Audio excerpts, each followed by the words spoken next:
And we're live with Hannah. First things first, I like the beanie. Oh, cool. Thank you.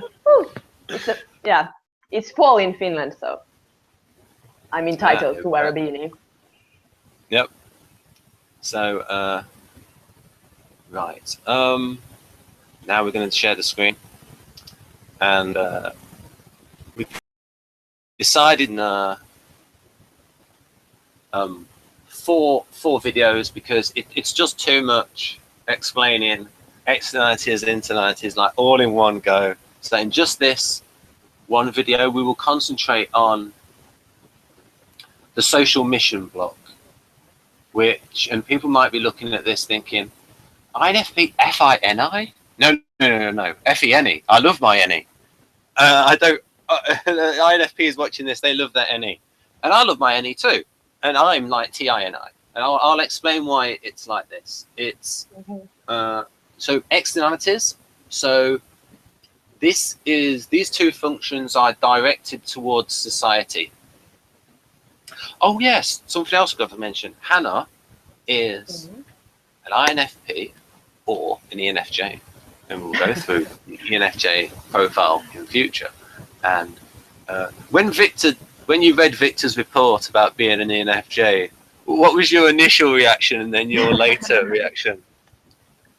Well, I have to censor my first reaction. I told it to you what I did when I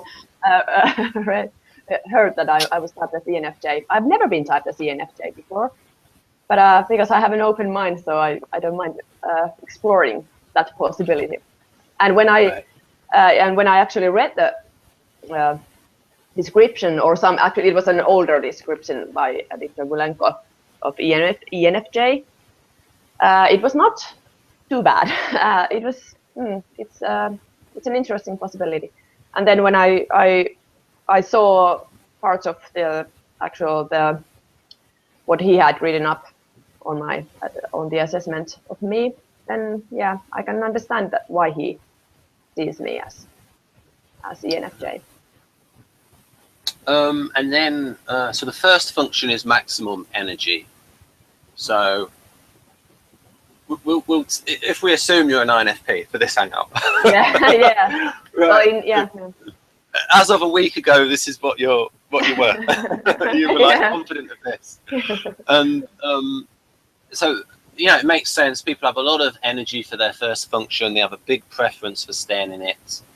And this second function, this NI, this is a function that works with the FI. It's not valued, but it works strongly with it. So what the best way to describe how this works for the INFP is that the INFP thinks about the consequences of what they say on other people's feelings. So they are using NI to look at the cause and effect of what they say and how they relate to people. So just the effect of what, and they all think, oh, if I say this, how would they feel about it? So they're always like looking forward. And also there's right, I'll just so that people will buy this in terms of like, surely, how is that the second function? I don't believe you, Ben. Well, if I, because we are explaining this block, the social mission block, about how these two functions work together at the same vertness. I love that word, vertness. For a long time, I forgot about it. So this is to prove that the top two functions are pretty much of the same vertness. This is ESFP, and their two motivations, we can say, come from their SE and their auxiliary FI. And for the all artisans pride themselves on their artistry, their audacity, and their adaptability. Now, an SJ might say, adaptability, they're just undisciplined. And so because they're undisciplined, they have to like try and get by in the moment. But an SP would say about an SJ, well, if things don't go to plan, you're stuffed. So so that's the sort of like the difference in views. And so that's like common to all artisans. And then for the entertainers, it's like so entertainers so it's like this is like the binomial name. So it's like, so you have like Homo sapiens, and this is like, so this would be entertainer performer for the ESFP, entertainer composer for ISFP. And so what I thought, oh, wouldn't it be great if I looked for the Latin name of those two? And I actually found out that the Latin name is the flipping same. Because I wanted like a posh Latin name for entertainer performer. So what I then thought, okay, I'm going to find the redneck name for entertainer performer. And that is the redneck name. What entertainer?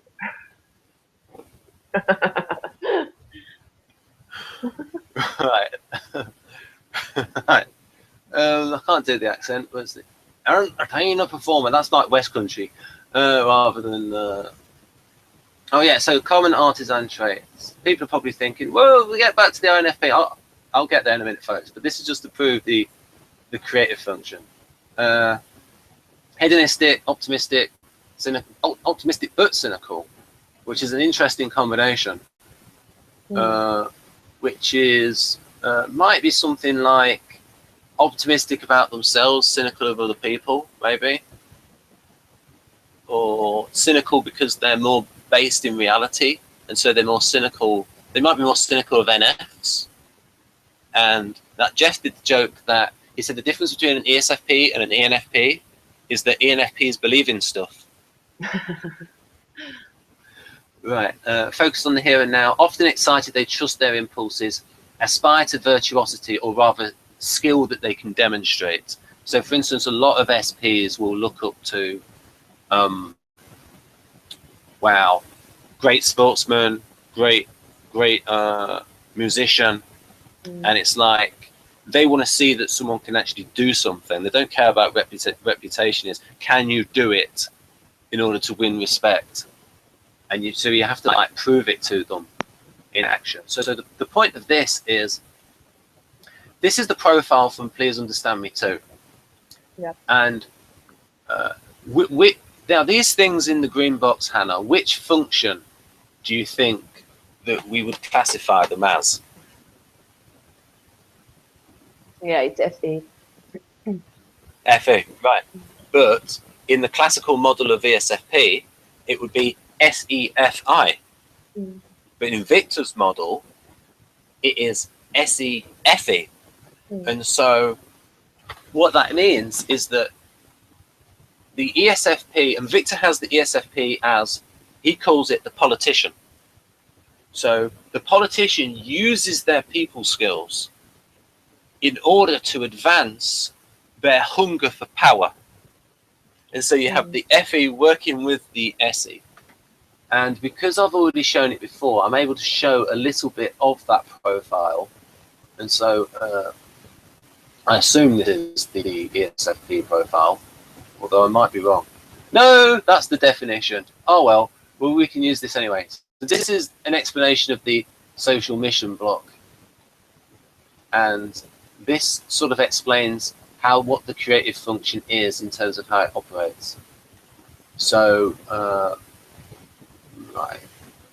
right, yeah, I mentioned the energy before. So for FI, it's like endowed with excess capacity. It consumes the lion's share of the psyche's energy.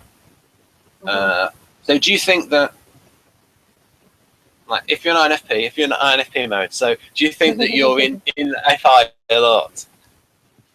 Well, I have said for quite some time, I mean several years, I think that I relate most to FI, meaning that I find it easiest to to recognize that kind of values or that kind of preferences in myself. So I would say that if it's easiest to see in me, then it probably takes most room in myself. And if you are an ENFJ, then that would be a case of it's something that you think about a lot, but you don't necessarily have a lot of energy for it. If it contradicts the FE, but we can go over that when we go over the ENFJ profile. And then again, externalities. So this is a block which is directed towards society. And is activated by society. And when you're activating at range, which I suppose it means that I suppose when you will be in future acting as a nurse, that you would be in these things. So it would be, as an INFP, it would be FINI, maybe something like, because you said before in a previous interview that you would like to care for the whole person, not just their physical needs. Yes. And you might be then, with the NI in combination, it would be like you would think about the consequences of what you do all the while, rather than, say, an ISFP, which would be more acting in the moment on their feelings. Yeah, and I think it relates well to the idea. I've thought that I want to specialize or I want to orientate towards psychiatric nursing, which is, I think, always about the whole person, and also about empowering them as people. So it is towards the future, of course, to give them tools that I think are useful for them. So yeah. So this is so if you're an INFP, this is this lead function, the management function. It sets the goal. So it's like your FI sets the goal of, I want to have loyal relationships with people, probably based on shared values, things like that, and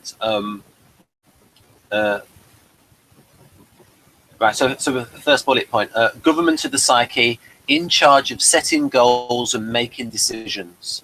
So INFP really is using FI to, like, as their number one thing for making decisions. Like, the congruence with their values, and it is the dominant function, same as dominant function in MBTI, and it's like a test phase in the TOTE model. I'll go over that later.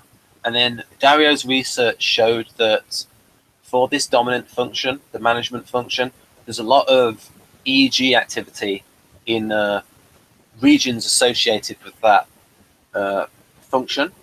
And that's if it's a judging function, there's like particular areas of the brain.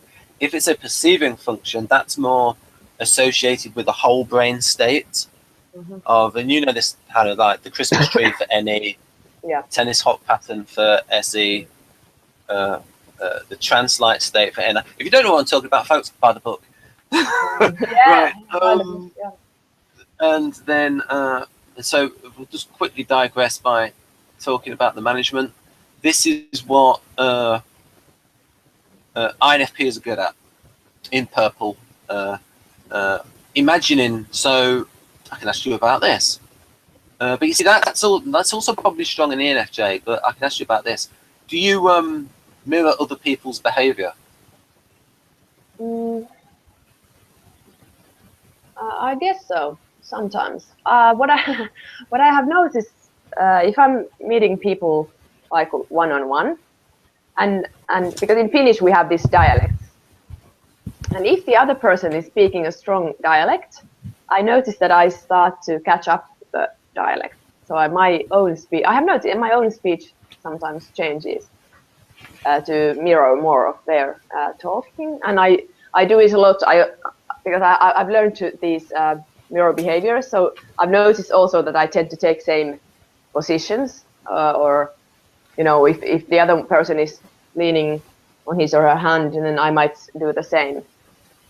So yeah, I guess I do, but I don't think it's like the most prominent thing, Right. in mind. I can say, because I have also read this book, but I have always related quite strongly to this F8 area. Right. Yeah. So that's like my favorite. Not my favorite exactly, but it's what is easiest to notice in myself. Yeah, and then tone of voice and weighing intent of people for T4 is that very strong with you as well? I'm not sure. I remember I had some trouble identifying with INFP profile based on this Dario's book, because I don't think my T3 and T4 are either like very strong, which for INFPs are very strong, because INFPs are the ultimate listeners in the Dario's. Yeah. And I'm not sure. I don't think I am. I'm not the ultimate listener. I'm not that. I listen to people, but I check out constantly. So yeah, because he said that when INFPs listen, they go into this flow state, or their brain goes into this light blue thing, and I don't think mine go. That's a bit why I didn't choose INFP based on his book. What did you choose based on his book? I had several, because you can write your own ideas. There was this, do you remember? Yeah. So I think I wrote INTP, ISFP, and ENFP as my strongest, which is, I don't think I'm any of those three, but those were which I recognized based on the whole book. And it is very likely that I am NF temperament anyway, so I would rule out. Yeah, I would rule out all other types. I've got here. Now, parsing sentence and applying diction. You might do that because you've learned so many languages that you become good at that, and that part of your brain might have developed. Yeah. What else do we have for the FI areas? Right, and so again, the lead function, and so you get this. So folks, you get this with the judging function, and people might be thinking, "Oh, Ben, how do we know that Dario's not just making this up, and it's not just like phrenology? You know, where they used to have those like busts of like someone's head with like the parts of the brain that they thought did certain things." Now, in the 19th century, but it's different. But this is different because if you go on Wikipedia or anyway, if you read about the temporal lobes, it will say it's associated with hearing, and it sort of makes sense that that part of the brain is what's nearest to the ear, so there's no point having it further away. I think sometimes nature is wise. I mean, smart. And with the back of the brain being about vision, well, that's where the optic nerve goes into. It goes to the back of the brain, and when someone bangs the back of their head, their vision is seriously disturbed. So there was a cricketer called Gautam Gambhir. He went to go for a catch. He banged his head on the grass, and he had blurred vision for a week afterwards. And in boxing, they call it a rabbit punch, and you're not allowed to hit someone on the back of the head. Oh wow! Because it will distort their vision. And so that's connected. We also ISFP and ISTP, two types that are very visual. A lot of activity in the back of the brain. Yeah. And so they know the back of the brain is associated with vision, and that's like home to the visual cortex. So they know the temporal lobe is associated with that. When they looked at Einstein's brain, his parietal lobe, so like region like P4, P3, that kind of area, was like 15% bigger than in the normal brain. And I think they noticed that there was more of, I think it's called the corpus callosum, that like combines each half of the brain. And so there's like, I think they said there was more communication between the two parietal lobes for Einstein. And that would be consistent with him being an ENTP. Yeah. And there's a lot of evidence that Einstein was autistic based on the things that they described him doing as a boy in school. So he could have been an autistic ENTP, although a lot of people in MBTI and Kersey will classify him as an INTP. But don't necessarily know. Symbolize meaning, so the NI areas, and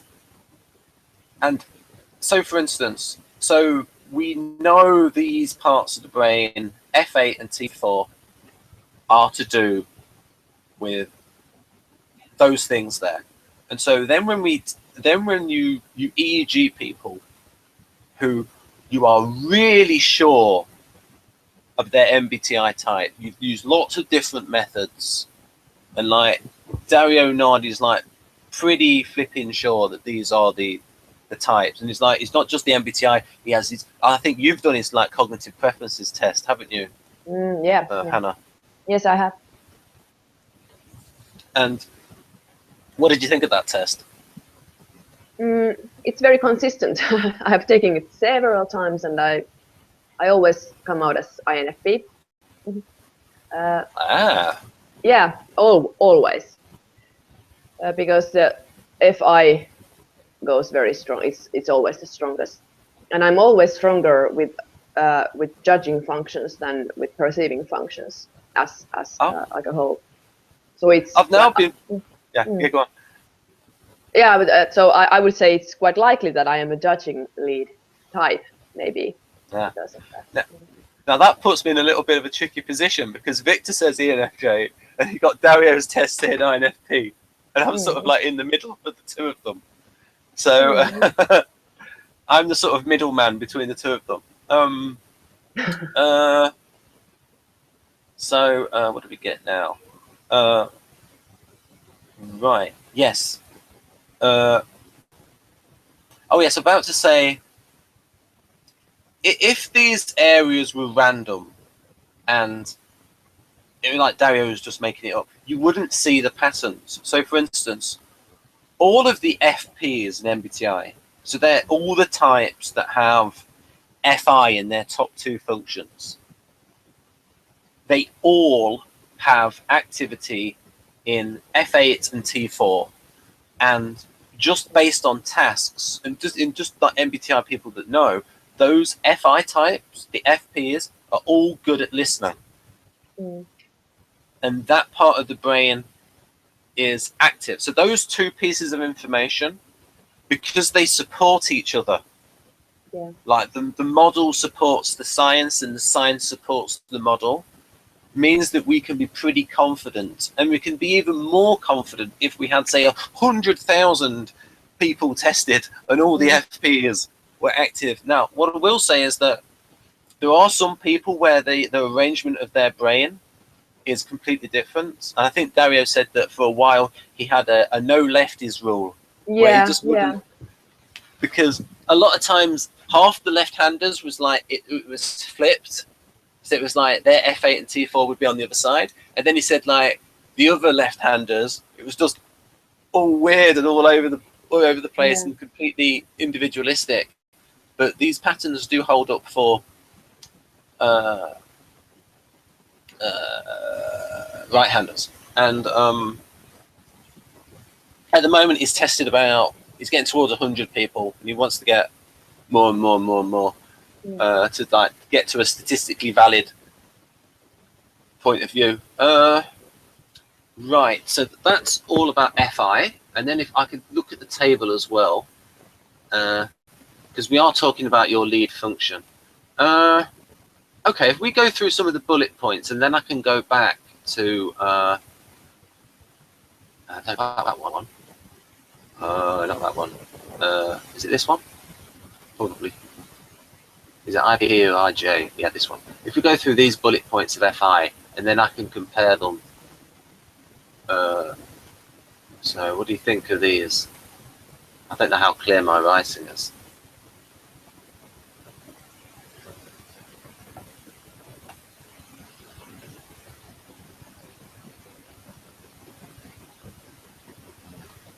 So going first bullet point, is your main feature, Hannah, the kindness and the sympathy?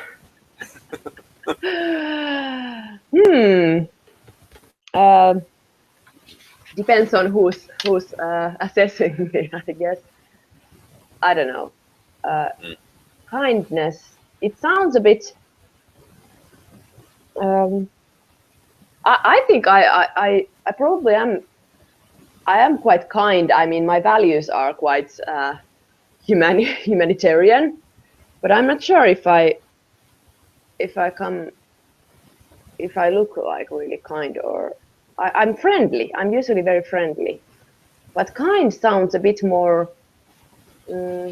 like passive, not passive, but you know, I don't know what is meant by kindness there. Opposite of cruel.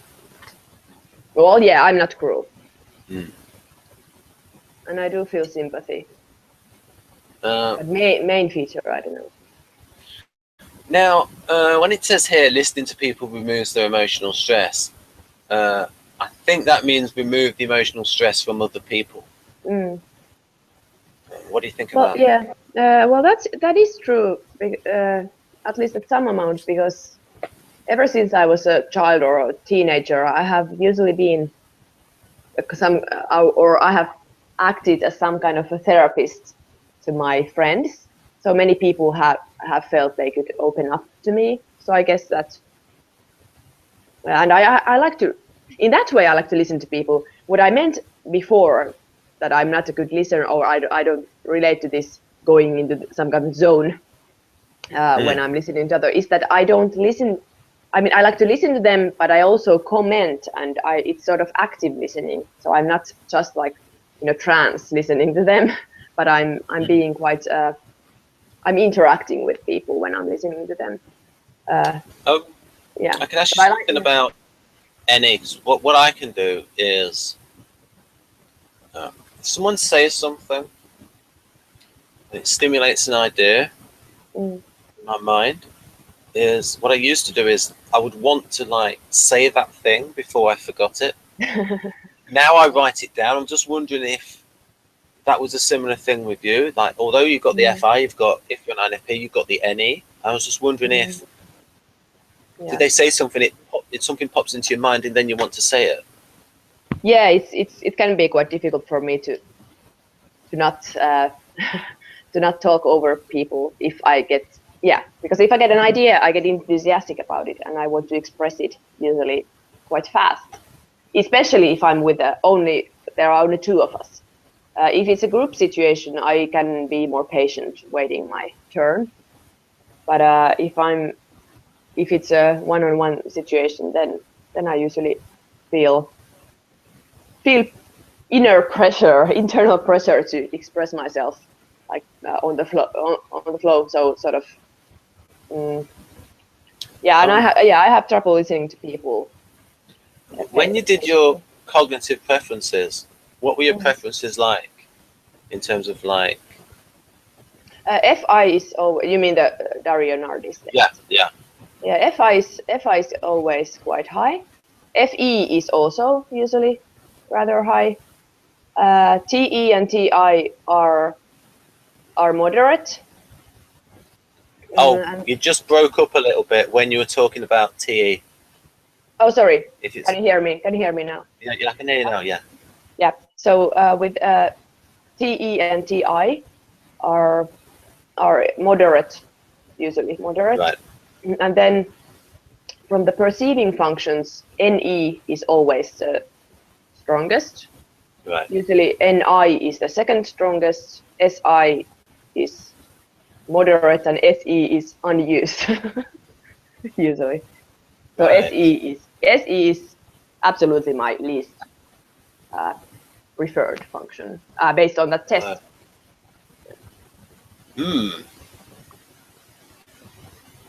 Interesting. Because I would say that fits INFP a lot, but it could also fit ENFJ if Yeah. we say their creative function is A. But again, it's talking about valued rather than something that's just done.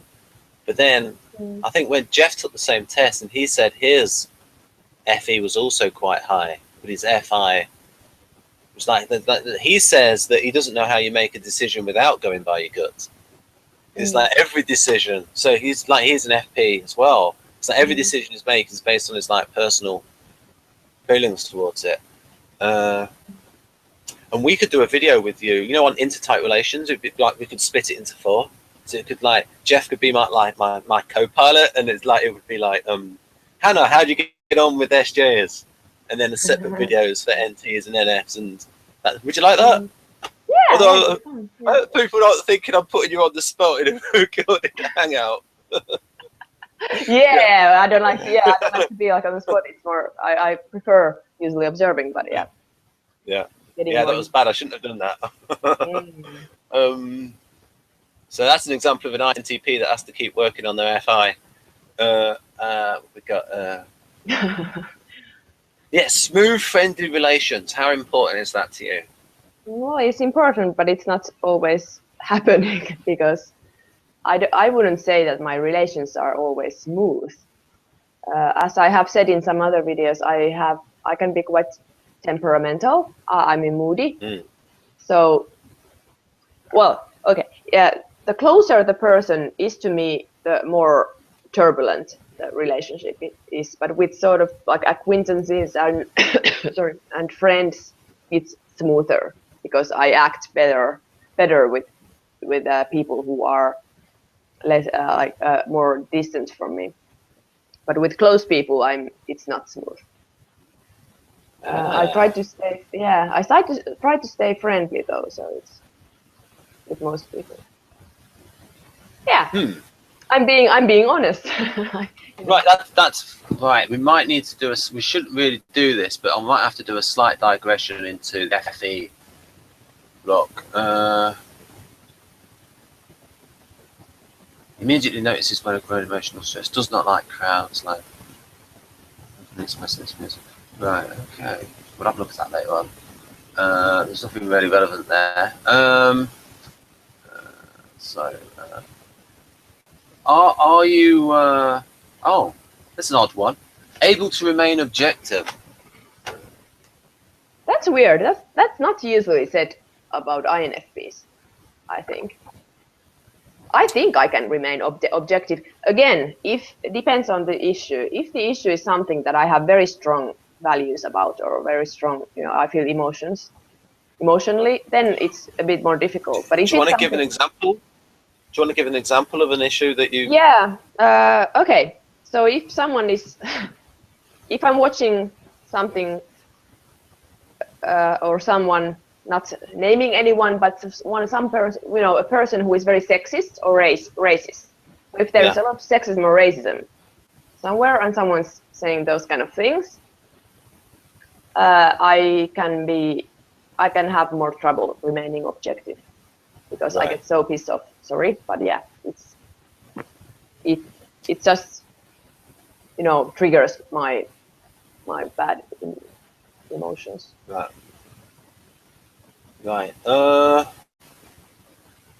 Yeah, that's something that's very delta, I would think. Delta values, FI. And that would be a case of, yep, that fits. With the remains objective, what I would think that would be is, I don't see someone who is a feeling dominant as a massive emotions. I see them as somebody who is very sophisticated with their emotions, because it's their lead function and they're in their emotions all the while. It's very sophisticated in its use. And so that's why maybe they could remain objective. I don't know. If I'm in a situation where other people are angry or in some other emotional state, I can stay very objective. if there is a conflict that's not about some of these very triggering things, but it's more like you know, a normal argument or normal conflict, I can stay objective. And especially if I'm not well, because I know some people who have trouble staying objective even if the argument is not about them, if it's between two other people. Yeah. So they sort of cannot bear the situation. But I don't have that problem. I can remain objective and try to mediate the two parties. So yeah, in that kind of situations, it's totally okay. I can give people an example of this. Is in the fourth hangout I did with Hango in the typing videos, in the weaknesses hangout, I had a little debate with her about the pros and cons of the minimum wage, and sort of seeing it as an FI versus TI situation, where the FI would say, hey, people deserve a certain standard of living, like coming at it from an ethical point of view, and then the TI would come from the point of view of, yes, but what about entry-level jobs? And then someone who's more practical might say, why, you could have two. You could have like a starting minimum wage for younger people, and then I have a higher one for older people. But then a businessman would say, I think I'll only hire young'uns. So there's always always like it's and without going over the argument again, it's just that someone going for an entry-level job would might not be worth minimum if they set the minimum wage too high. So I mean, say they set the minimum wage at £20 an hour or £10 an hour. There's loads of people who aren't yet worth that amount of money, and then they never get on that first rung of the ladder. And so say you've got someone who's totally unskilled and they go to work in McDonald's, but after about a year, they've got all of these other skills that they've built up, and then they can start shopping around and go, oh, I might go to this other restaurant because I can say, oh, I've done this for a year. I've shown that I've never been written up. I've been punched, all this stuff, because the worker is always free to leave and go to another job that's better. And as an employer, you think, I don't want to lose this employee and then have to hire a new person and train them up, and then they might not turn out very good. So do you see what I mean? Like that would be like the TI argument, and then you've got the FI sentiment. And so that would be an example, folks, of, I suppose, remaining objective. I mean, who is remaining objective? You think TI is remaining objective? Oh, no, I think in your example, like the INFP, like maybe more objective than, like, say, ISFP, that might have hit me over the head and say, you beast. Oh, yeah. Well, thing is, as the second one, tolerant and what is compliant? I don't know. What is cooperative. I suppose. Yeah, because, well, yeah, I do value tolerance. Except I don't, like, nowadays these racists and whoever, they are saying, why you have to tolerate our intolerance. Like, what? Yeah, I don't, that's bullshit. I don't tolerate any kind of, I'm not tolerant in that way, because I don't think that's tolerance. That's indifference or whatever. But I am tolerant towards, like what you explained in the argument. I want to learn, and that's why I want to listen. And okay, what is he saying? Even though I know inside that I feel that there's something wrong there's something wrong, but I just I don't buy. But then, because I don't think it makes sense to just lash out and say this is wrong, because I don't know, maybe there is some point, even though I very likely know that I won't change my mind in the end. But, right. And that was in relation to the minimum wage discussion we just had. Yeah. Right. And because I think people, I think people deserve minimum wage, because minimum wage is about surviving in the society. So.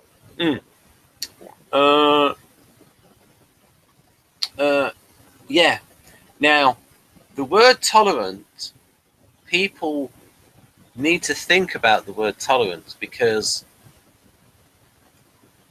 people don't want to be tolerated.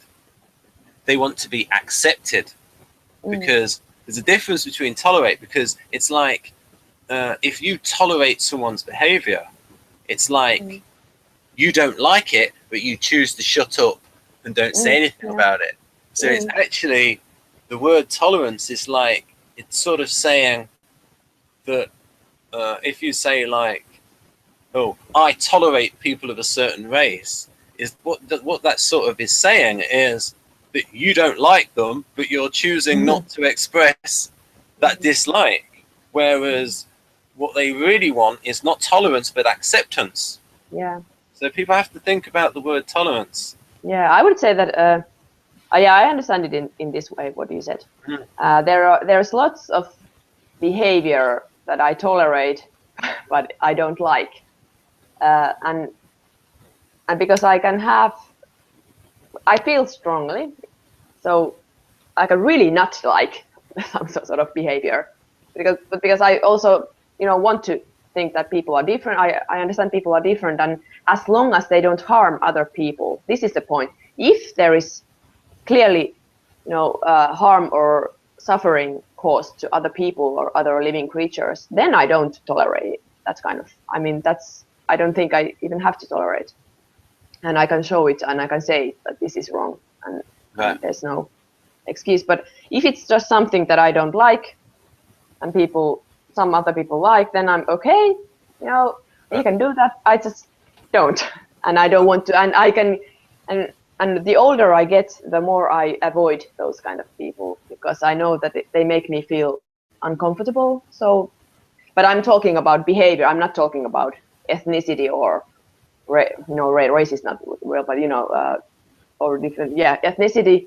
or religion, or, though I have to say, I have, my background is in theology and in comparative religion. And there was just yesterday, we had a lecture in my nursing school, a really interesting one. It was a Muslim nurse. She's Finnish. She has converted, or it's not, she has returned to Islam.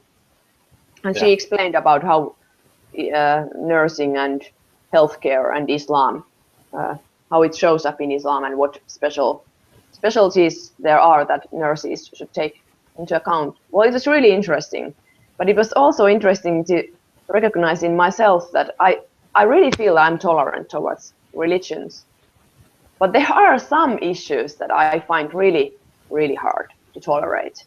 And it's not only, well, you can say if this goes too, if this is too politically, vulnerable, sensitive, but there are some, I'm not mentioning what, but there are a few things that really are hard for me to tolerate. And then I realized that if I want to be a nurse, I will see people who have so different worldviews and values of me that I just, and as I'm a professional, I cannot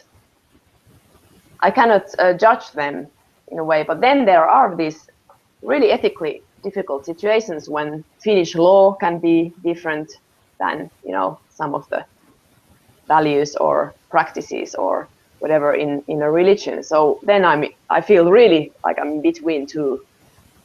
So do you think about the consequences of airing your ethical opinions? Yeah, of course I do.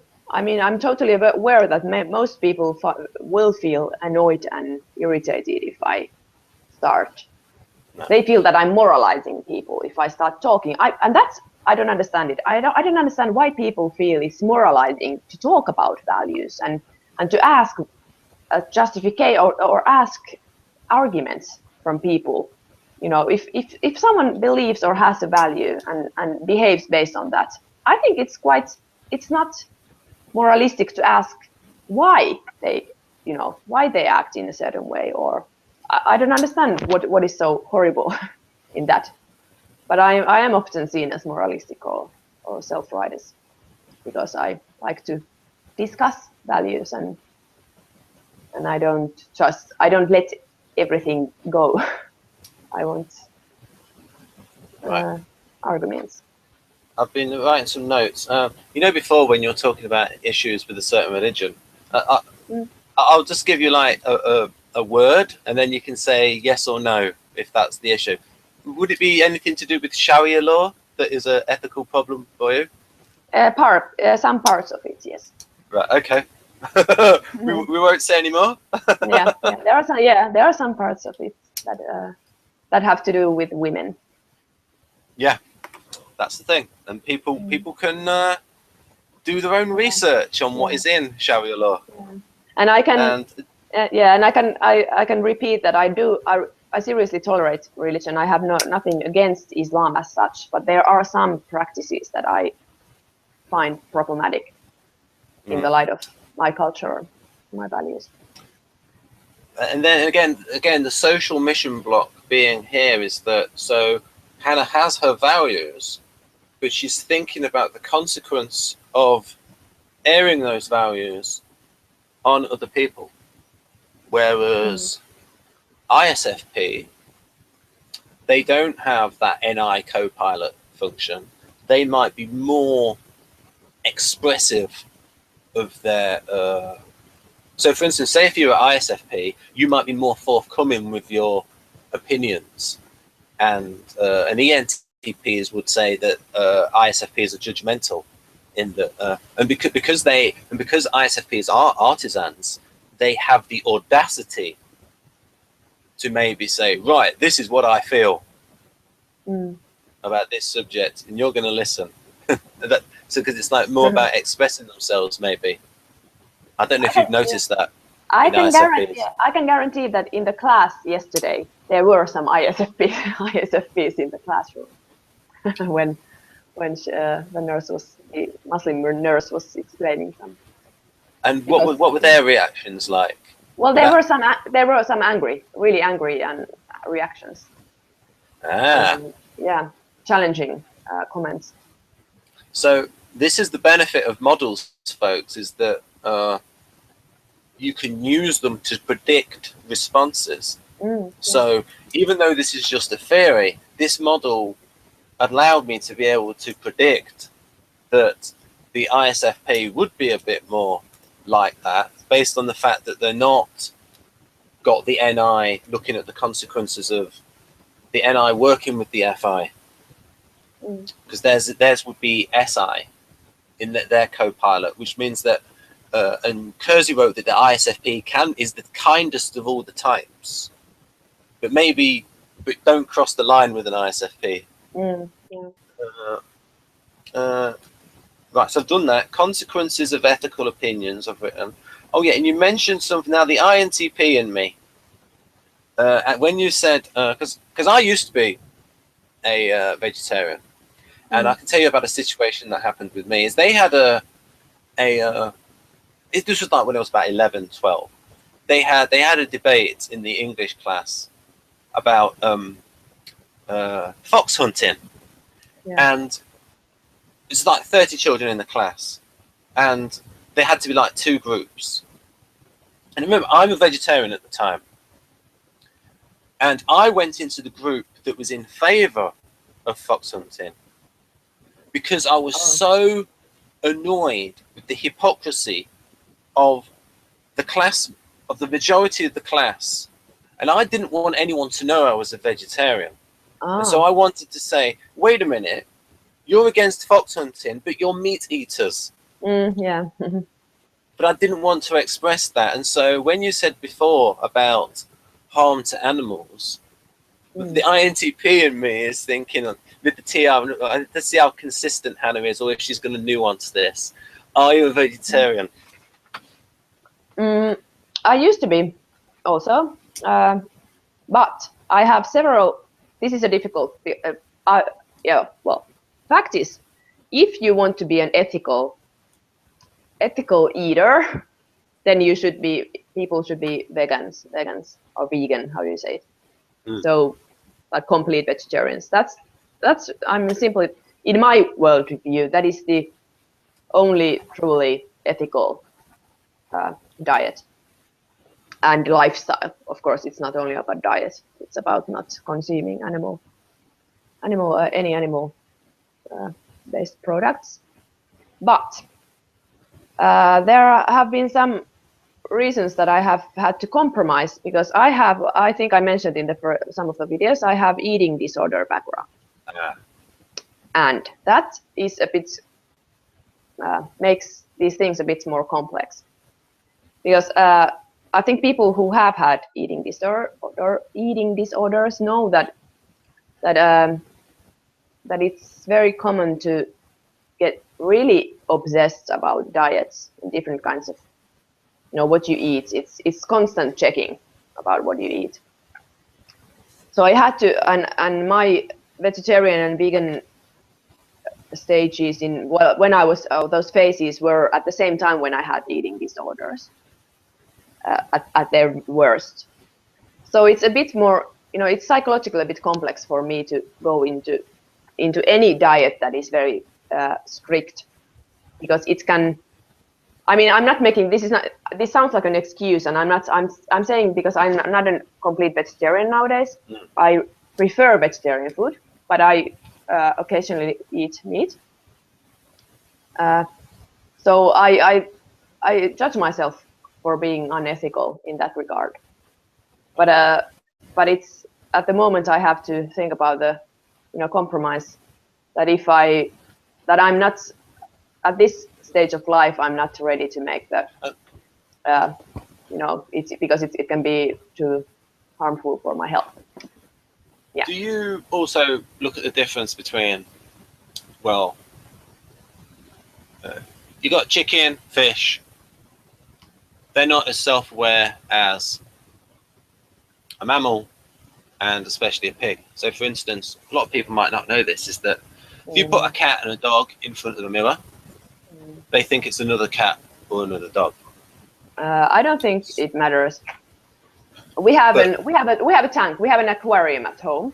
Yeah. And I love my little fish, and I think they're really stupid. I mean, I don't think they're really smart, but they are living creatures. They have nervous system. They are able to feel pain. So yeah.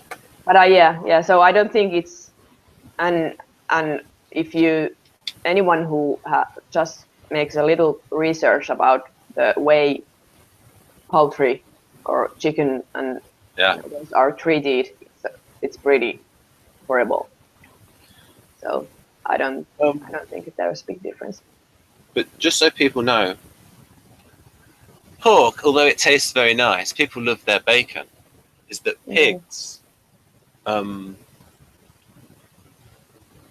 If you put a mirror in front of them, they know it's them. Yeah, they're quite smart.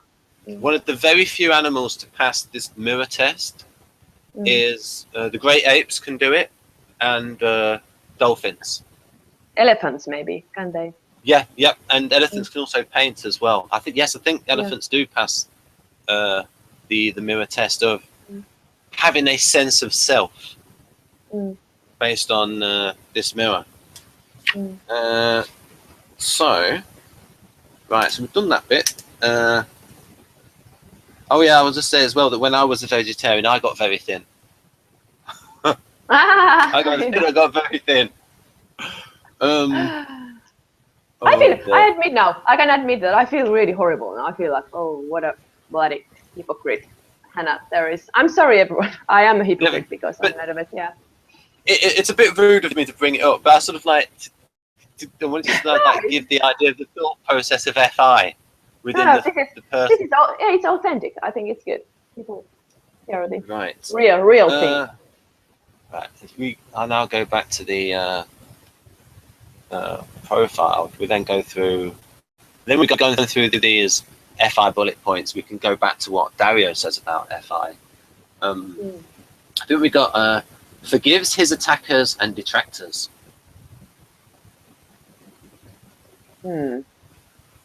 We talked about this in the Gulenko question. Depends on the issue. I usually don't forget anything. But I'm fast to forgive if there are some smaller arguments. I'm fast to forgive and apologize myself. But if there is a betrayal of some sort, then I don't forget, and maybe I don't forgive. Yeah, that is huge. That is something that Dario is huge on that as well. It's very strong, and I think that's very strong for INTJs in general. Because in what way? What do you mean he's strong? In what way? Loyalty is very important, because generally INTJs, it takes a lot for an INTJ to get close to someone. Yeah. And so if they are betrayed, then they take it very not well. Yeah. I understand that. I don't take it well.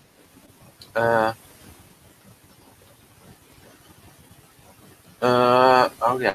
Ready to help people, turn to her for support. Made a little bit of an adjustment there. Yeah, that's true. That is definitely true. Okay. Now, when they said here, makes them more than they expect. I don't understand. What do you mean? I think it just generally means that if someone's asking for help, maybe that you don't give them the minimum of the help. You'll give them as much help maybe as possible, and you might give them more help than they actually were asking for, out of sort of like generosity of spirit or something. Or you might think, oh, they're asking for this, but I'll give them a bit more, and they might be able to help them in this area. Because like if you're like really concerned about someone, you might be in a situation where you say, oh, I could also help you here. I have there have been cases I call them cases in my life that I have overextended myself in this way. Right. And but initially overextended in terms of taking care when people are in a very bad condition. Right. Not in terms of being intrusive. No. But more except I have it was 10 years ago already, but I had one friend. She was very severely depressed, like almost psychotically depressed and suicidal.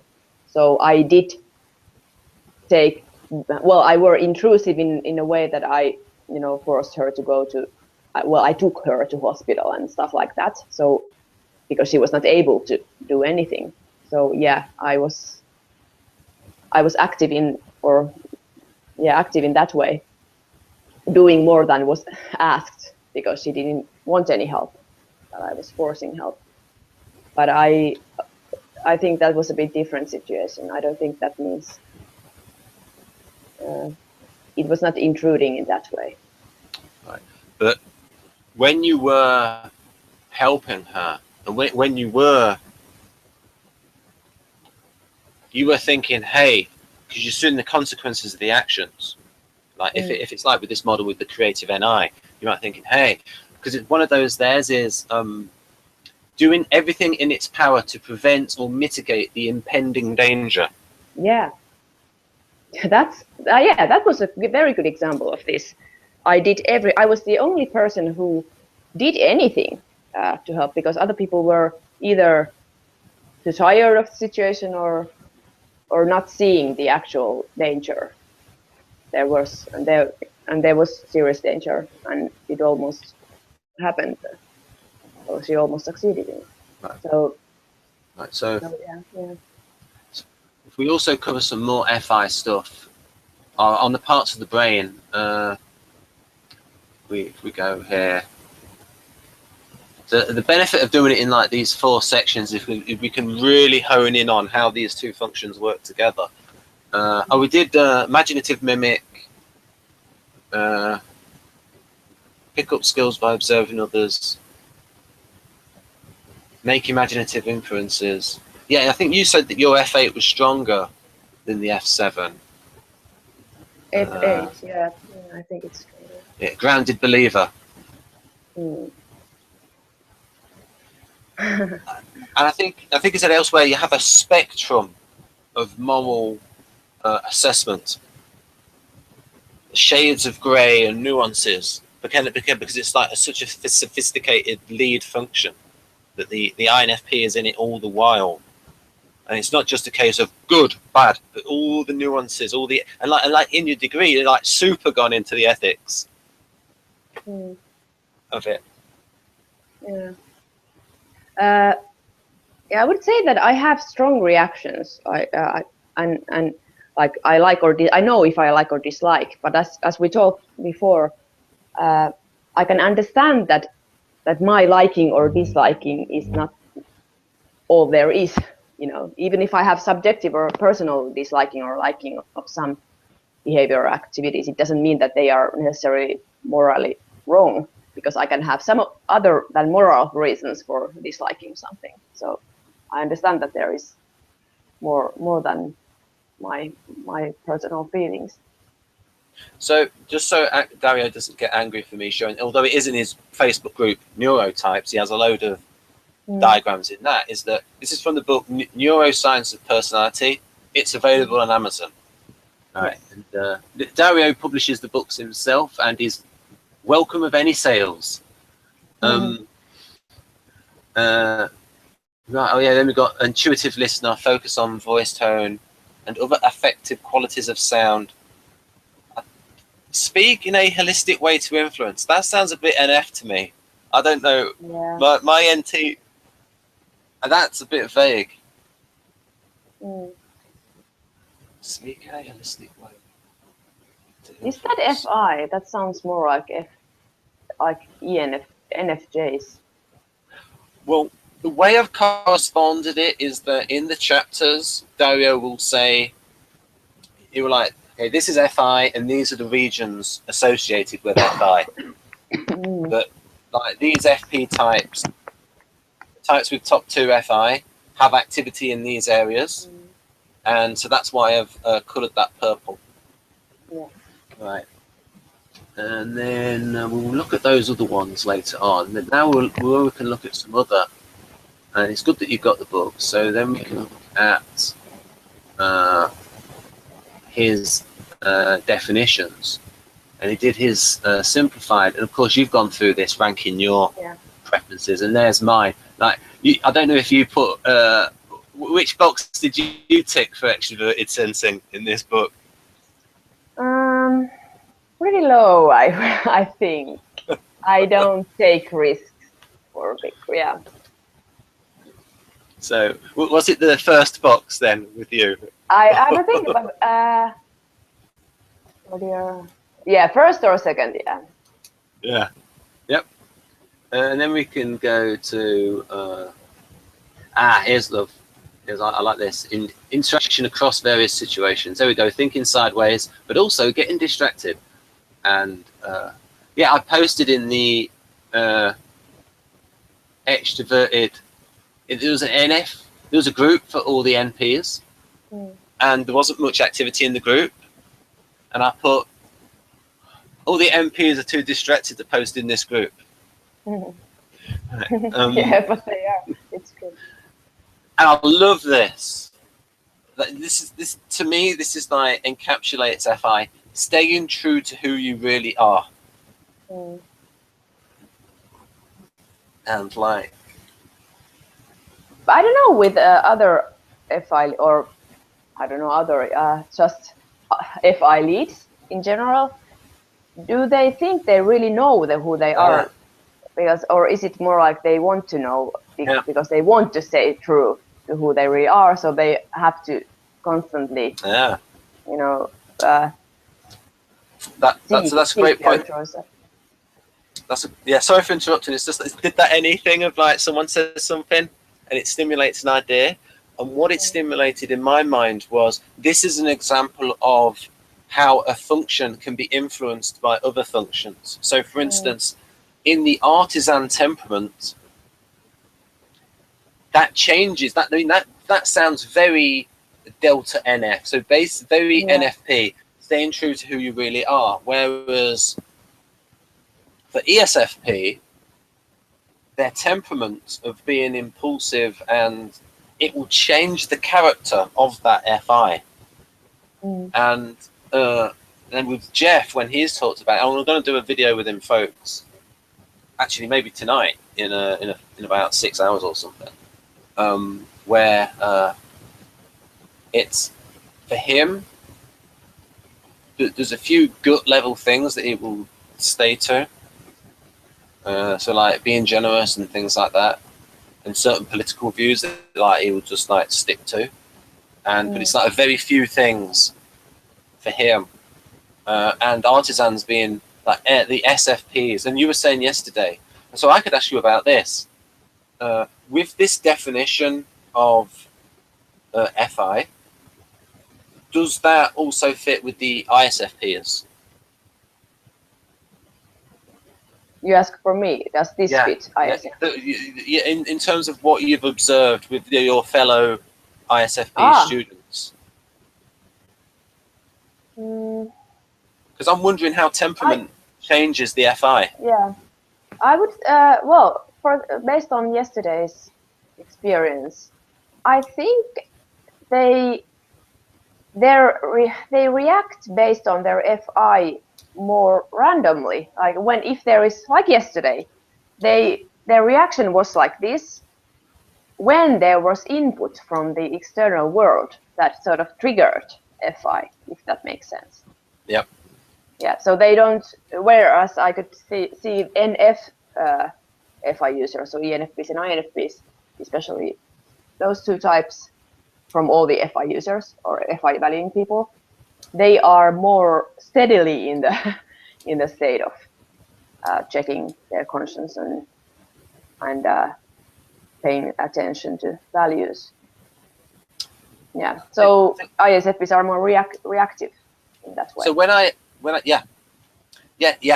because when I asked Jeff about it, FI, when I asked about kindness and generosity, he said it was an instinct. Yeah, exactly. Whereas the NFPs might actively think about the ethics of it and sort of like abstract it. Yes. Because they are intuitive types, and they'll abstract that instinct into an ethical thing, maybe. Yeah, and probably NFPs, probably not always, but probably have thought of more arguments to back up their moral values than, because they have more abstractions. So. Yeah, and they've thought about it a lot. And talked about it a lot, as other types would say. Yeah. When I was in my early 20s, in my vegetarian phases, and those, so 15 years ago or something, I was very vocal about my idealism. So I ranted a lot, and it was really annoying people. Yeah. In the interview with Dario, he said that he thinks that what in Model G we call the creative function, he believes that develops over time. So he gave the example of INTPs, that younger INTPs can be more random and tangent-in and unfocused, and he says that over time they learn to use the NI to become more focused and work to a plan. So different perspectives on the same thing, and so that's a great one for me there. Choose behavior congruent with what is important to you. Yeah, it's like that's your NFP. Or in fact, more the FI DOMs is. Yeah, that's more FI DOM, that's very INFP. Yeah. Though but even INFPs can be random. I think that's typical for all FPs. Yeah. They can be a bit random. Yeah, they got the demonstrative NE. Right. So the next slide is Dario. He then goes Right. So, oh yes, you characterized that as that previous slide as the Jungian cognitive processes. We put an asterisk there. Let's see. Oh yeah. Feel free to rate yourself. And then this is more of his actual findings. Before he said cognitive processes, right. So I would call these the cognitive functions, and I would actually call what actually happens in the brain the cognitive processes, right? And these are more what happens with the actual observations. And if we hone in on FI, and so much so, we actually go to a different slide. We go to the right one. Then we can hone in on that and sort of contrast it with FE. But we concentrate on the FI because we'll look at the FE in the fourth hangout. Oh dear. Yeah, but self-centered in a good way at times. Yeah, yeah. The FI is very self-centered. Oh. I just remembered I've got my FI sheet in here, so really going to discuss FI. I think Dario said in the book that this attentive and curious for what is not said, that was specifically for ISFP. I think ISFP or INFP? ISFP.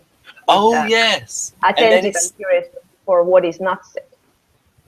Yeah, and when they listen very well when something's mysterious, when they're intrigued, and then when they find the answer, they stop listening. Yeah, yeah. So any pooers out there, be mysterious if you want to pick up an ISFP. Yeah. Hard to embarrass, and that's wrong. I get easily embarrassed. That's not true. Yeah, David Kersey picked that one up as well. I'm thinking that might be more that might be towards ESFP and ISFP.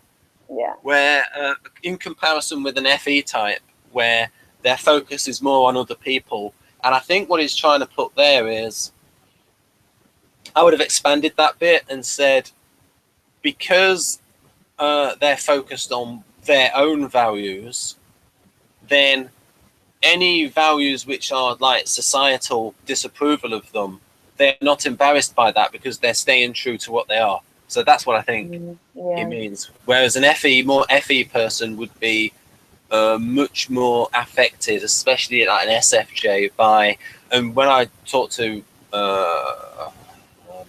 Rachel last night, she's very much, she actually said she avoids people because she doesn't want their disapproval.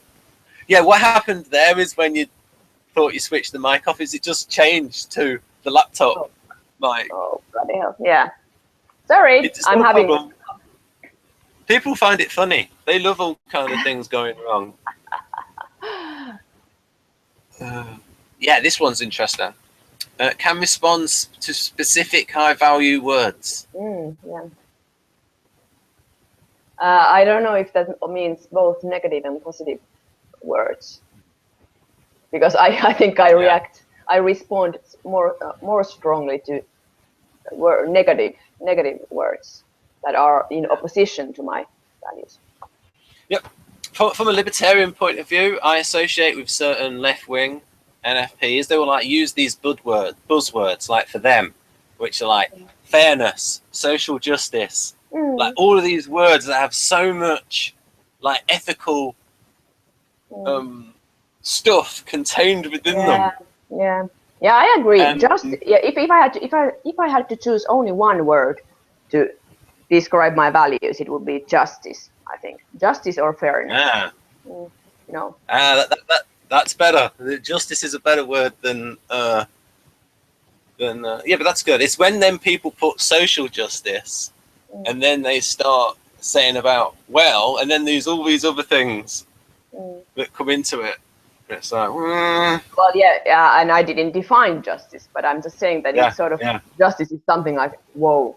When you hear justice, then you know that we're talking big. Yeah, because I used to be a communist, so I know the mindset that it comes from, and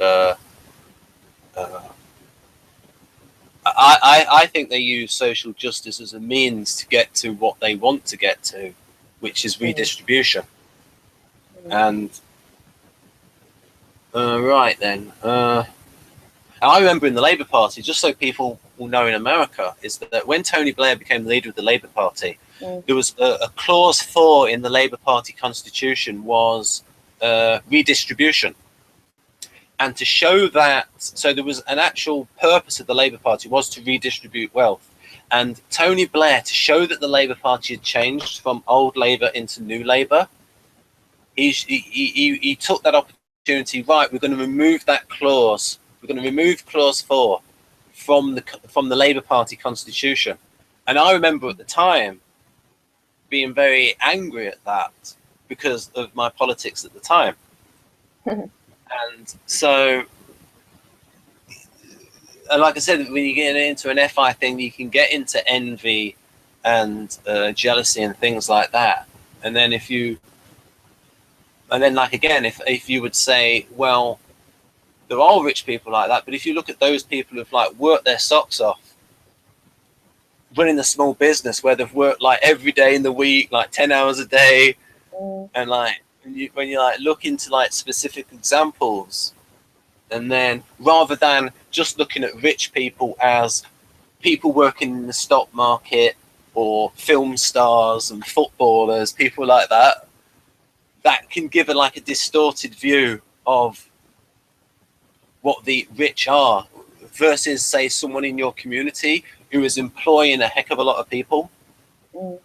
And so anyhow, I always bring up politics when it concerns it, because because it's so much an FI versus TI thing, and it's been that for me myself. So I'm being honest about what I used to be like, and and you said that you have this, and you said you have this inner struggle also because you have FI and TI. So you're used to having these debates. And it might be now. It might be an Enneagram 4 because of that, or the Enneagram 4 might mean that. So it's always like the instinct versus the logic of it. Because I remember, you see, I was at the stage where I was very left wing. Communism had been shown to fail miserably in Eastern Europe, and so I had that reality coming into my face. And of course what left-wingers would say, yes, but if the right people were in charge, things would have been different. So it always then comes down to the people being in charge of the government being not only having hearts of gold, but being so sophisticated that they know exactly what everybody wants in a country. And as we know, with the different temperaments, people value different things. Right. But the instinct is still there. Can response to specific words may not utilize feedback. There we go. May not. There we go. What about that? May not utilize feedback. It's true. It depends on if it's good feedback. If it's not. But like I've said before, just to take an example of these personality typologies. I've been typed by several systems and several people because I like feedback and I like to be typed, and I'm very curious, but I may not utilize it. You know, it depends on how I assess the typing, or there are.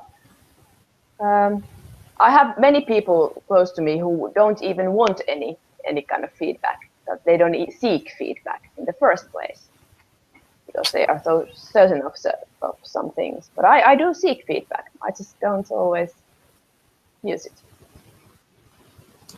I've got a nice little diagram that shows different kinds of intelligence, and then this used to be called the 7 kinds of intelligence.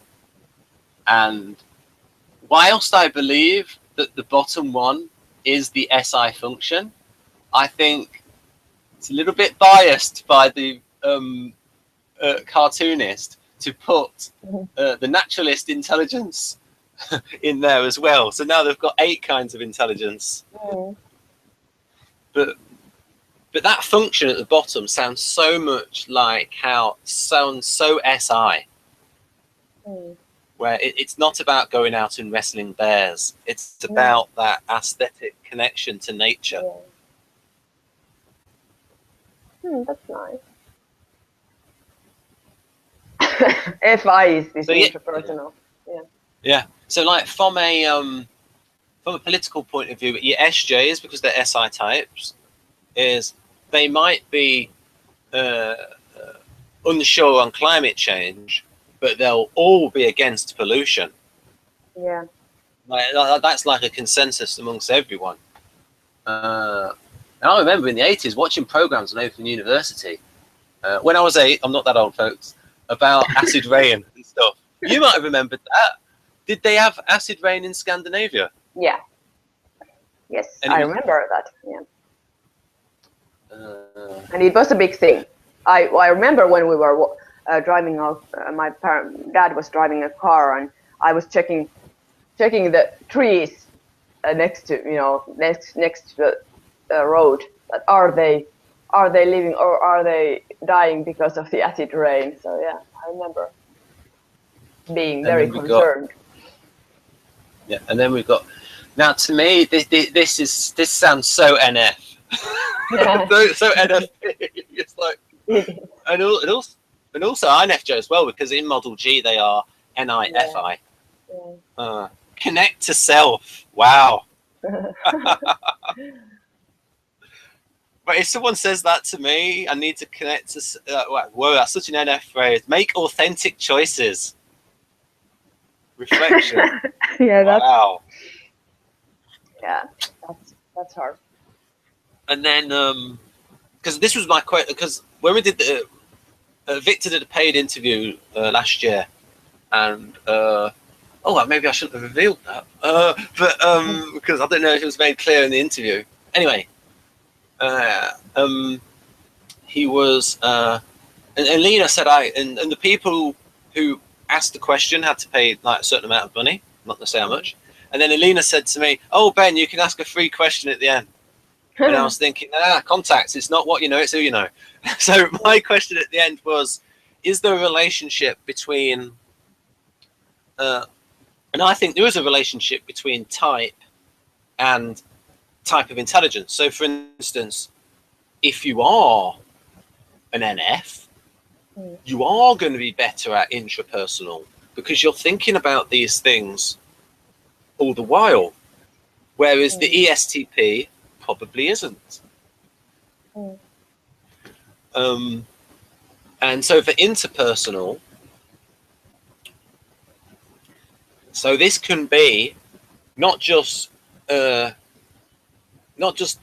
FE DOM, not just ESFJ, ENFJ, ISFJ, and INFJ, but also if you think about it, when we went through the ESFP and we see them as SEFE, so using FE as a not in an end in itself, but as a means to an end of the artisan performer goal of demonstrating their artistry and their ability to people, being the center of attention, is these sort of things, teaching, collaborate, interact, is also shared by ESFP and ENFP. Yeah, definitely. And then if we go to, and then this musical one, this can be a one that cuts across types, but is very much SPs like that, quite a few SPs like that. Sing, rap, drum, play. Yeah. But of course, I think that could be SI as well. Like those types of musicians that are like technique, constant practice. Oh, you think SI? You mean SI is technique and practice? Yeah. Yeah, because my husband he's a musician and drummer, And he has, when he was younger, he was like that, technique and training. So what I'm thinking is there might be a slightly different angle on it. So for instance, the SPs want to be more freestyle, more riffing type jazz, whereas the SI types be more honing that technique and constant practice and doing the same thing again and again. Whereas the SPs, although they know they have to have good technique, they probably might, I imagine when they practice, they might try to freshen it up every time, do things like that. Because I've heard about sportsmen in various drills, in cricket drills, whenever they do a fielding drill, practice their fielding, like catching a ball, that the coaches always try to make it different every time because the SPs get bored of doing the same thing again and again. Yeah. I'm very sure my younger son is ESFP because of, he's like that. And of course with bodily kinesthetic as well. This is going to be something that's just general. This is going to be both artisan SE types and guardians SI types as well. That you're going to get that ESTJs, ESFJs, ISFJs.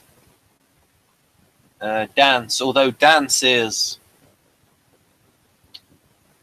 going to be something that is, I mean, if you look at the difference, modern dancing, you might think ESFP, right? But if you then contrast that with, say, ballet, that might be more guardian. That technique, doing the same thing. I don't know if you ever did ballet. Yeah, but not. I was like I said, I was not very talented. So. Right. So do you think? I don't know how long ago it was, but do you think the types were more guardian types, or was it a mixture of guardian? Do you think it was sensing types though that were into it? Yeah. I think as an very likely NF, it was also the idea of ballet, being a sort of princess-like dancer that felt so tempting or somehow motivating. But the people who were really good at it were more of the maybe SJ types. And we could say with interpersonal that maybe ENTPs can be good at interpersonal if they're really funny, but again, they're going to make faux pas, in my opinion. Hannah knows what that means. She speaks French. Right. Yeah, long ago. Oh yeah, we've got visuospatial. And so I would think this. If I was to pick a type for this, I'd be ISTP. Or ISFP, because ISFP. Yeah. I know. Yeah, ISFP or ISTP. Yeah, and all those types. Any type that is an introvert and a sensing type is going to have strong SI. Yeah. Because it's just the way it's. So for instance, ISTP in Model G is TISI, but you don't really see the SI in a guardian way because they've got demonstrative SE, and that demonstrative SE is what gives them the artisan temperament of still being impulsive.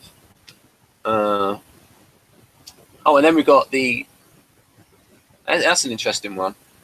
Think critically is that you've learned that through your studies. And of course, if you are an INFP, then because they're an introverted rational type, they're going back and forth between those two functions of introverted feeling and introverted thinking. Yeah. And of course, as you've said to me, the brain is dynamic. So you will have improved, your brain will have changed in those areas because through all this, and you've been doing it a long time, your studies in critical thinking, things like that. Yeah. Then we've got. But it's true that, like I said, that my motivation to think critically is to have good basis for my values. So. Right. Oh, we'll just talk about linguistic, and then we can talk about Enneagram and how that relates to your FI. So obviously you're a linguistic person with enough languages, or maybe not enough languages. But I have to say I don't remember most of them. I only use English. Yeah, okay. An interesting point about competency and type is that David Kersey, he tried so hard to learn Japanese, and he even lived in Japan, and he knew all the grammar about all these languages, and did a PhD in natural language processing, trying to get computers to understand language. But he couldn't remember the words. He's an expert on the grammar, but the vocabulary. And I think that might be INTP is probably the worst at FI in terms of listener. So it's I have to really train that. Yeah. And after long hangouts, what's interesting is where I have a headache is right in those areas of. Because we know those areas are active. Yeah, it makes sense. So the cheapo way to do these experiments that Dario does is put someone through the mill and see where they have a headache. Yeah, I remember when I had to do some logic or something, or there were some tests or exams that were required this mathematical thinking, that it really made my frontal area hurt.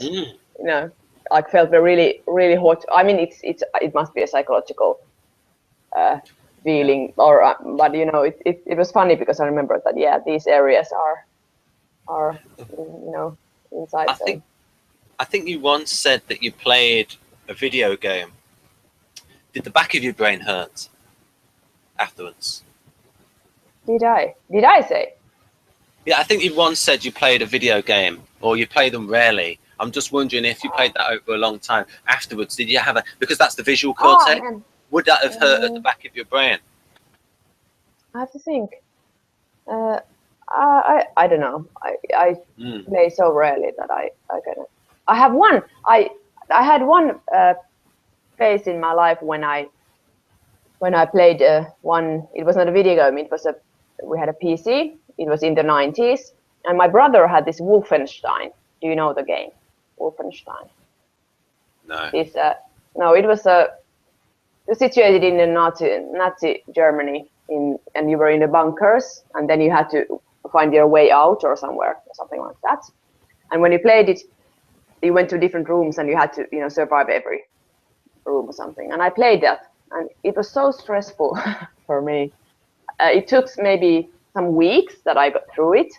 But it was so horrible. The experience was so horrible. I had nightmares. I was really stressed up and really anxious the whole time, and really alert, hyper alert all the time, and hyper vigilant.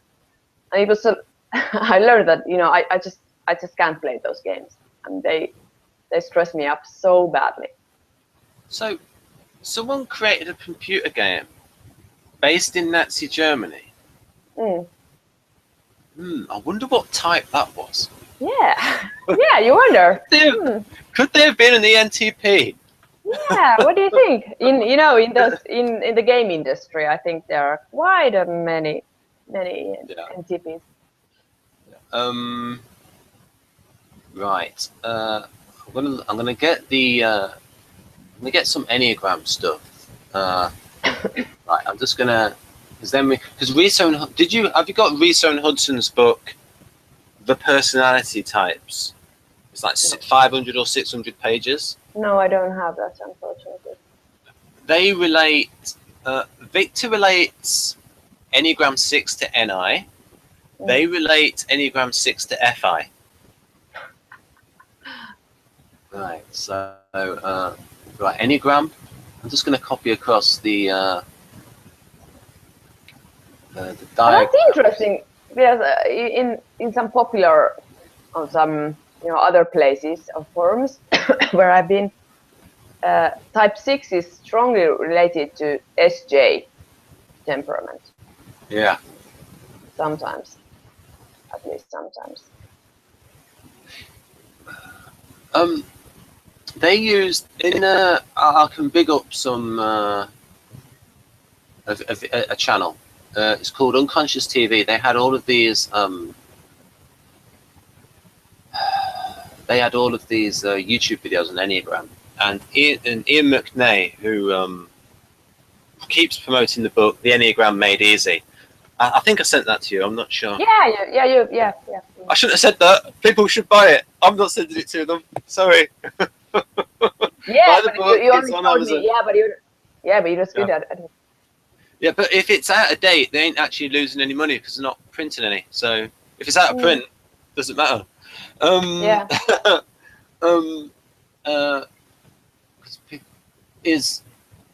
What was I going to say? Oh yes, Ian McNay's Enneagram 6, and they were talking about in that hangout that the classic example of the Enneagram 6, or the extreme example, is Woody Allen. Yeah. There's this neurotic type character.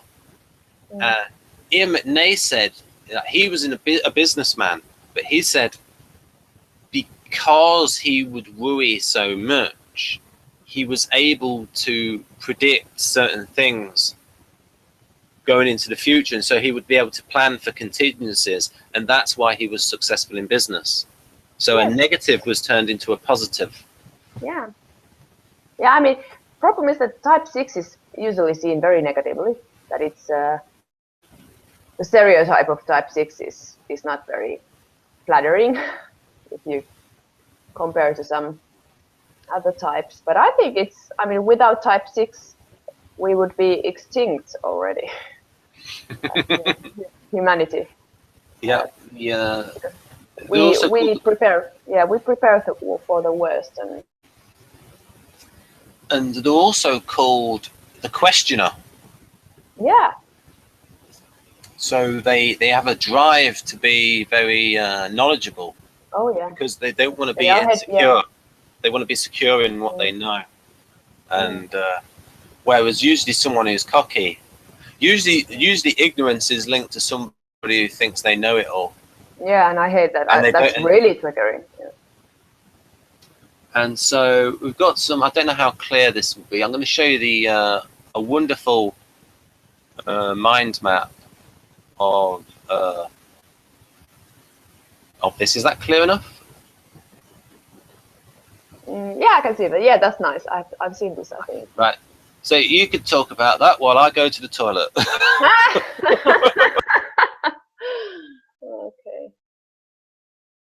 Let's see. Loyalty, obedience, responsibility, duty, commitment, cooperation, hard work, persistence, security, welfare of close people. That's type 6. I think that loyalty and obedience are a bit tricky with type 6 because there is this counterphobic and contradictory element in type 6. They want to be loyal, but they also rebel and can play devil's advocate. So that should always be remembered about type 6.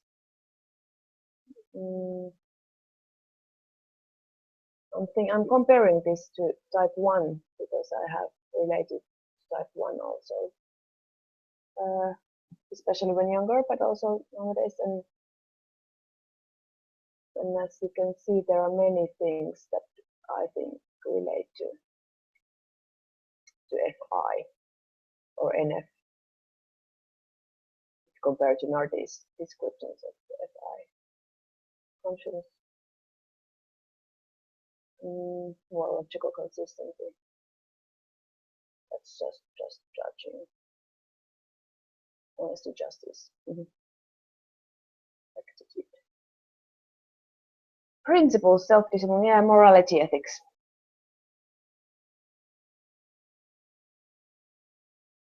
To be right and to be secure. I'm back. Yeah, I'm talking to myself. Very good. And to the listeners. Okay, well that's good then. I was just reading this aloud. I was reading the type 6 and then thinking talking something about how I think it should always be remembered with regard to type 6 that it has this contradiction of wanting to be loyal and obedient, but also be playing devil's advocate and questioning the authorities because they want to be secure that the authorities are right and worth all the loyalty that type 6 want to.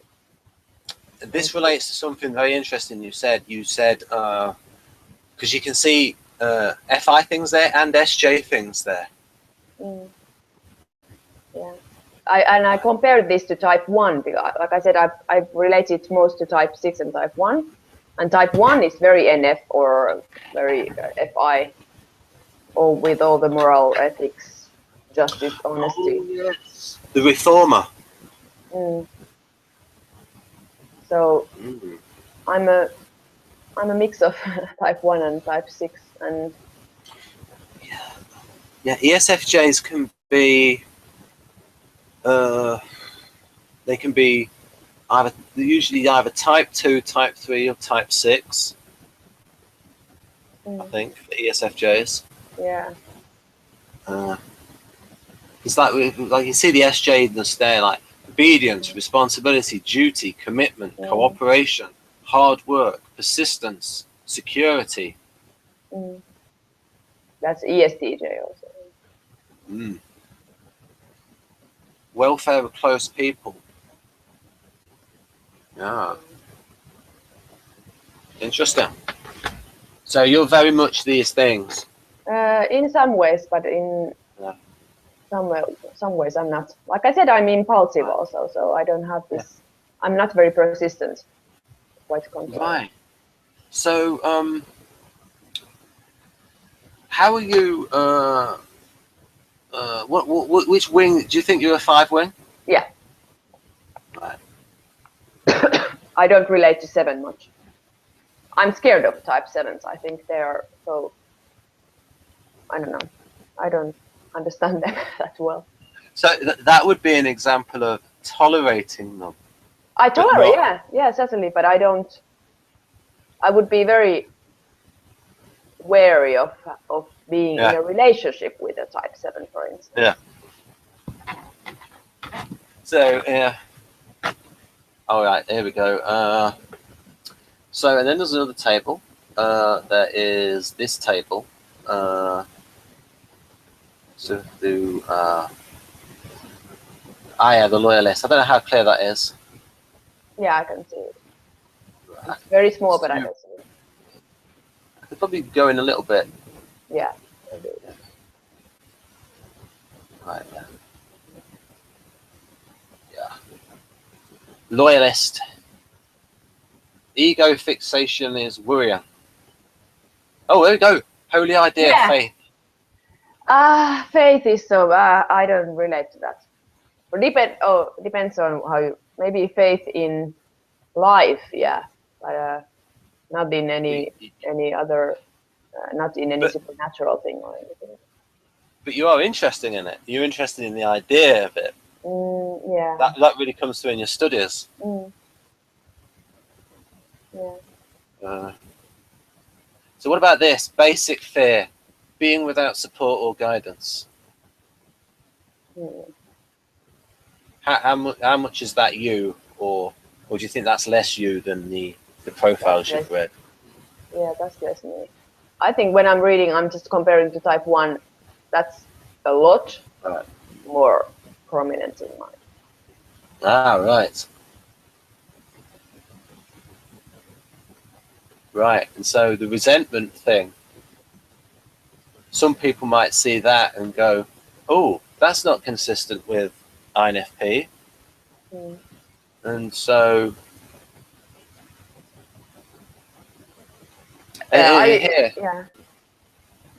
vice, passion, anger. Yeah.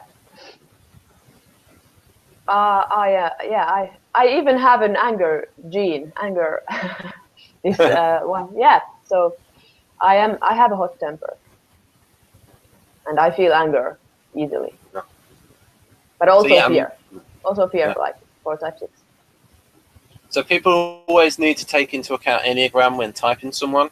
because they could be an odd combination that will really throw people off. Yeah.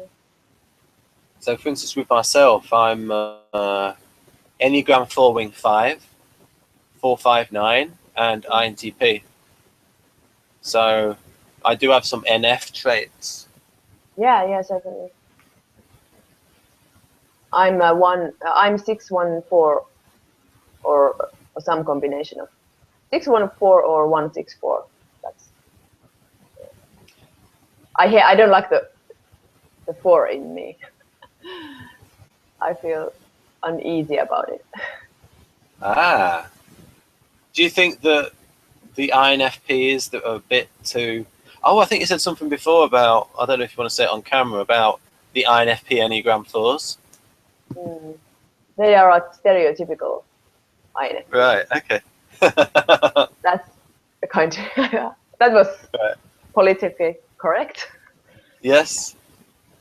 I like them. I have many INFP type 4 friends, and I really like them. Right. We could mention this, but so if you are an INFP or if you are an ENFJ, but again, this is more like how to care for outgoing people rather than people who are. EJR&D I watched his. I don't know if you watched it as well. His ENFJ video. I didn't watch. I didn't have time to watch all of it. I watched the first part when he talked about these dirt bikes. Yeah. Yeah. Just the repetition. Yeah, it was a bit weird. I was thinking like, is there something wrong with the video? Yes. Yeah. But you warned me, so I knew it. Yeah. Respect their independence. Yeah, this is like the ESPs. Accepts encouraged enthusiasm and those EP temperaments. That's this is for EP. Yeah, definitely. Except understand when they are busy, or EJ types can be busy. Also. Yeah.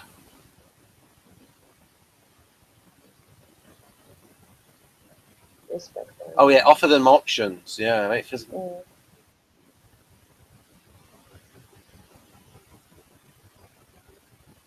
I remember something from my childhood that I wanted to be more on the stage, so-called on the stage at school, and at some point my teacher said to me that we have to you cannot be on the stage all the time. You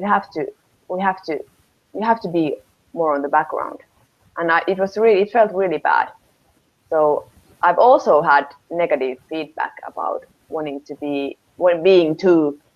taking too much room, or wanting to be too, how do you call it? How do you say it? If someone wants to be too noticeable, or in that way, I can relate to this some part. So. Is Finnish culture? What is Finnish culture more introverted? It is, yes, it is. ISTJ, I would say. ISTJ. How do you think that's affected you? It has affected me in that I have learned to tone down my expression quite a bit. And I have learned to be more careful about expressing emotional arguments or emotions in general. And I have definitely learned to tone down any kind of bragging about myself. As a child, I was, like I said, I got acceptance by being a good student. Yeah. And I was really good in the elementary school.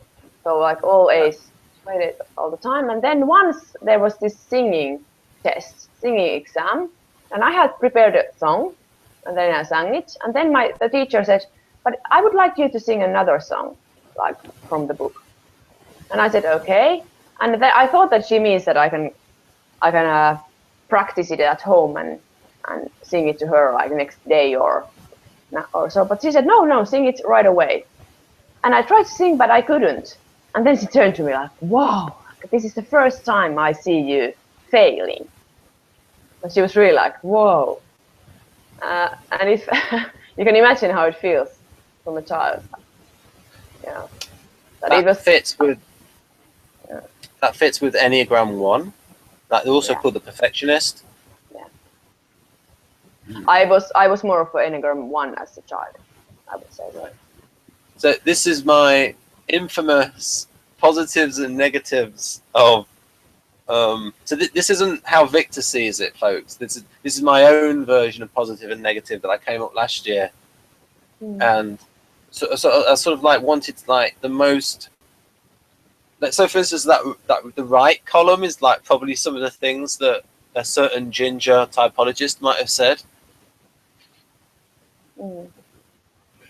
So, what do you mean this plus VE minus VE? What does it mean? Positive and negative. Just okay. I didn't understand the V. NT background. NT. So, which types would you say show more of this positive and which, or do you mean that all FI leads show more of this?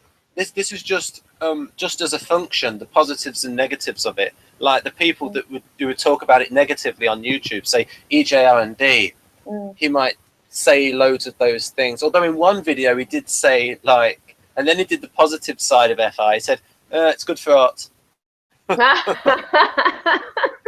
Yeah. Oh, poor guy.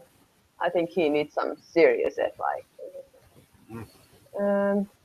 But still, do you think that some types show more? Like Victor thinks that, some types show more of certain elements of the function. Well, so that people can contrast this with what the main man thinks, what he thinks of FI is, and of course, did I show you this before, that the reason that he did to come up with the difference was to show it between the kindred pairs. So those two types that share the same function.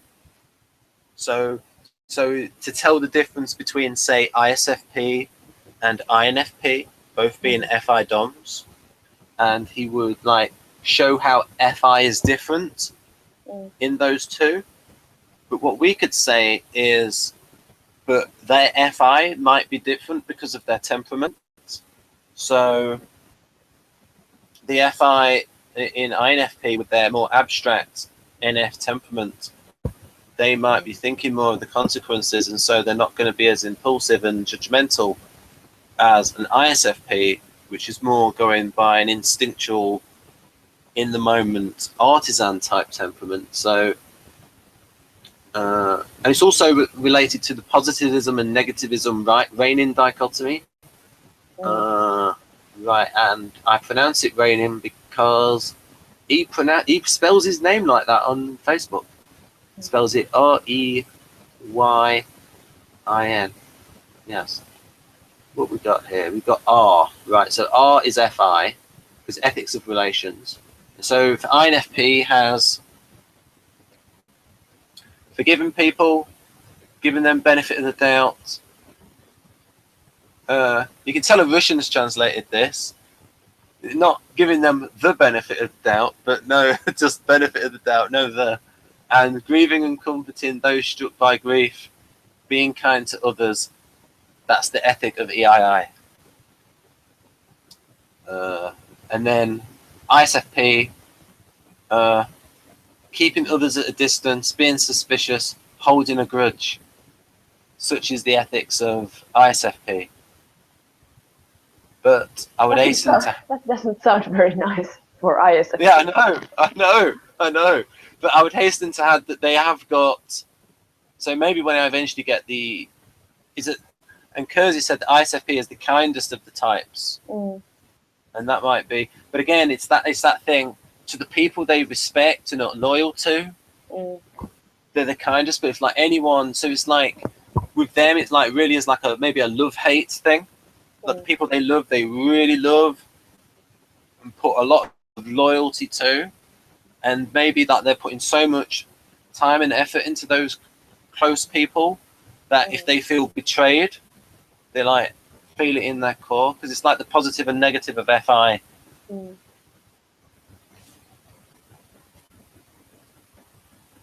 All right, and then we can talk a little bit about the intuition of time.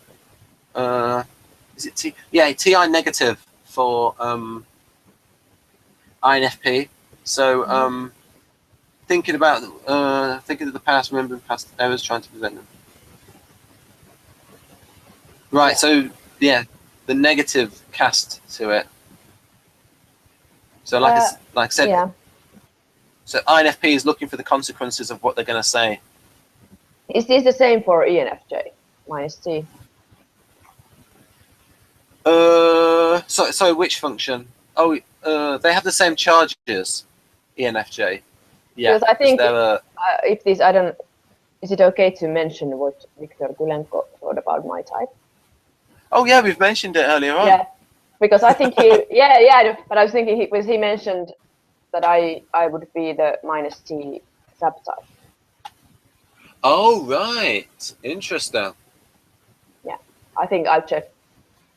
Oh yeah, but that fits though, because minus T is that is fit with ENFJ, because ENFJ is yeah, they are a right spinning type, so they have negative charges. So for instance, that would be if I show you the Socion, for ENFJ being this one here, the negative FE and negative FI. So yeah, minus T. And right, okay, so he's probably seeing you as harmonizing subtype, maybe. Oh well, yeah, I was just checking. No, he didn't say I'm. He didn't. No, I said wrong. He didn't say I'm minus T sub. He said he said minus T is accentuated. Yeah. I'll show you the diagram for that. That will make you a harmonizing subtype, because of accentuated SI and NI.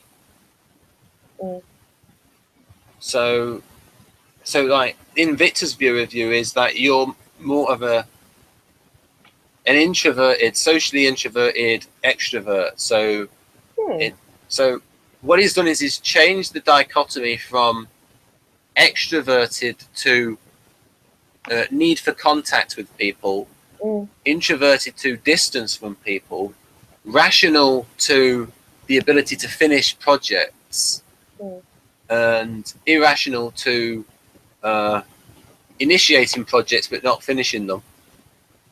And then static dynamic is an interesting one. That's my opinion is it works better for judging functions. Although SE is what is now and NE is what could be. So, and what could be is dynamic, I suppose. Static is you stick to a moral, and those moral principles are static. You stick to a principle. TI is static, whereas with FE is they might have this ethos. And you might have mentioned this, or it might have been Rachel. They're very stupid and they're very powerful of one thing in common. They don't adjust their opinions to fit the facts. They adjust the facts to suit their opinions. I didn't say it, but I agree. And so, yeah. So it's like FE types and TE types might adjust depending on the data that's coming in. And the FI and TI types might be more stubborn. Right. I know some people that's just in my theory. close to me who are definitely that kind of subtype. Right. We don't want to blow people's minds. And then we go to, well, we are doing the heck out of FI. Yeah. Right, and then back to the diagram. We can see how you, so, I'll ask you, do you think FPs have a noticeably higher pronoun density? What? What is the last word? Density. I don't understand. Pronoun. What does it? What does it mean? They use a lot of pronouns. Ah, okay. I thought it was one word. Yeah, yeah, I do. I think some people get really annoyed. I have noticed it when, for example, in some Facebook groups, if someone tells them, or someone posts something in Facebook, and they describe some experience. So my way of comforting or giving the support very often is that I said, yeah, oh, I'm so sorry, and I remember when this and this happened to me and it felt the same. So I tend to, even in my support, I tend to reflect on or give support by, showing that I know how you feel by explaining a similar experience or something. And some people, I have learned that some people think that's very selfish of me, that I'm, someone is telling they're feeling bad and then I'm starting to tell about something that has happened to me. Whereas I'm thinking, I'm just trying to show support that, you're not alone in this world, that we have these things in common, and I understand your pain, and you have all my sympathy, because that's the core of sympathy. Is this what I'm describing? Sympathy is that you start feeling, you relate to the experience, and you feel how you start to feel those emotions, not based on what the other person is feeling, but based on the experience that you sort of imagine yourself in the same experience, and then you feel. Right. So that's what happens with me. I've noticed. Yeah, there's a little bit of some people will call that sympathy, some people will call that empathy, depending on your point of view. I associate that with empathy because that's what I read in the Robert McKee book. So it's debatable whether it's empathy or sympathy. Yeah. But I would say someone gave the example that you can feel sympathy for an animal in pain, but in order to have empathy, it's that identification or the bond with another person. But like I said, you were trying to show the identification, that you could identify with them, and you only talked about it yourself to show that you had a similar experience so that you could build rapport. Oh, so you call that empathy. That's a problem, because these are clearly used in the opposite ways. Empathy and sympathy are used in, that's tricky. Yep. And the negative of empathy, I suppose, is that, and EJR&D is always talking about this, but you see, I think he calls it projection because people are always judging him. And then he will say, oh, no, I'm not doing anything wrong. You're projecting. I'm perfect.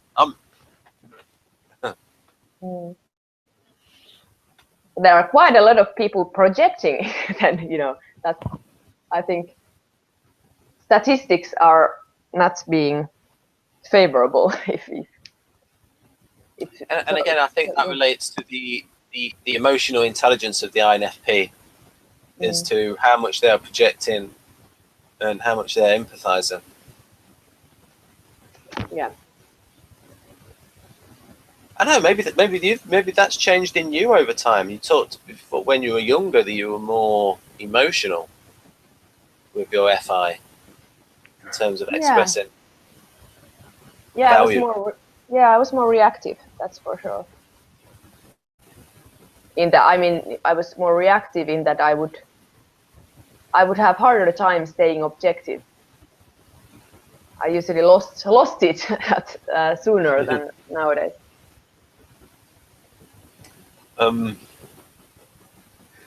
Some of these things I put in for like comedic effects. I put subjective emo.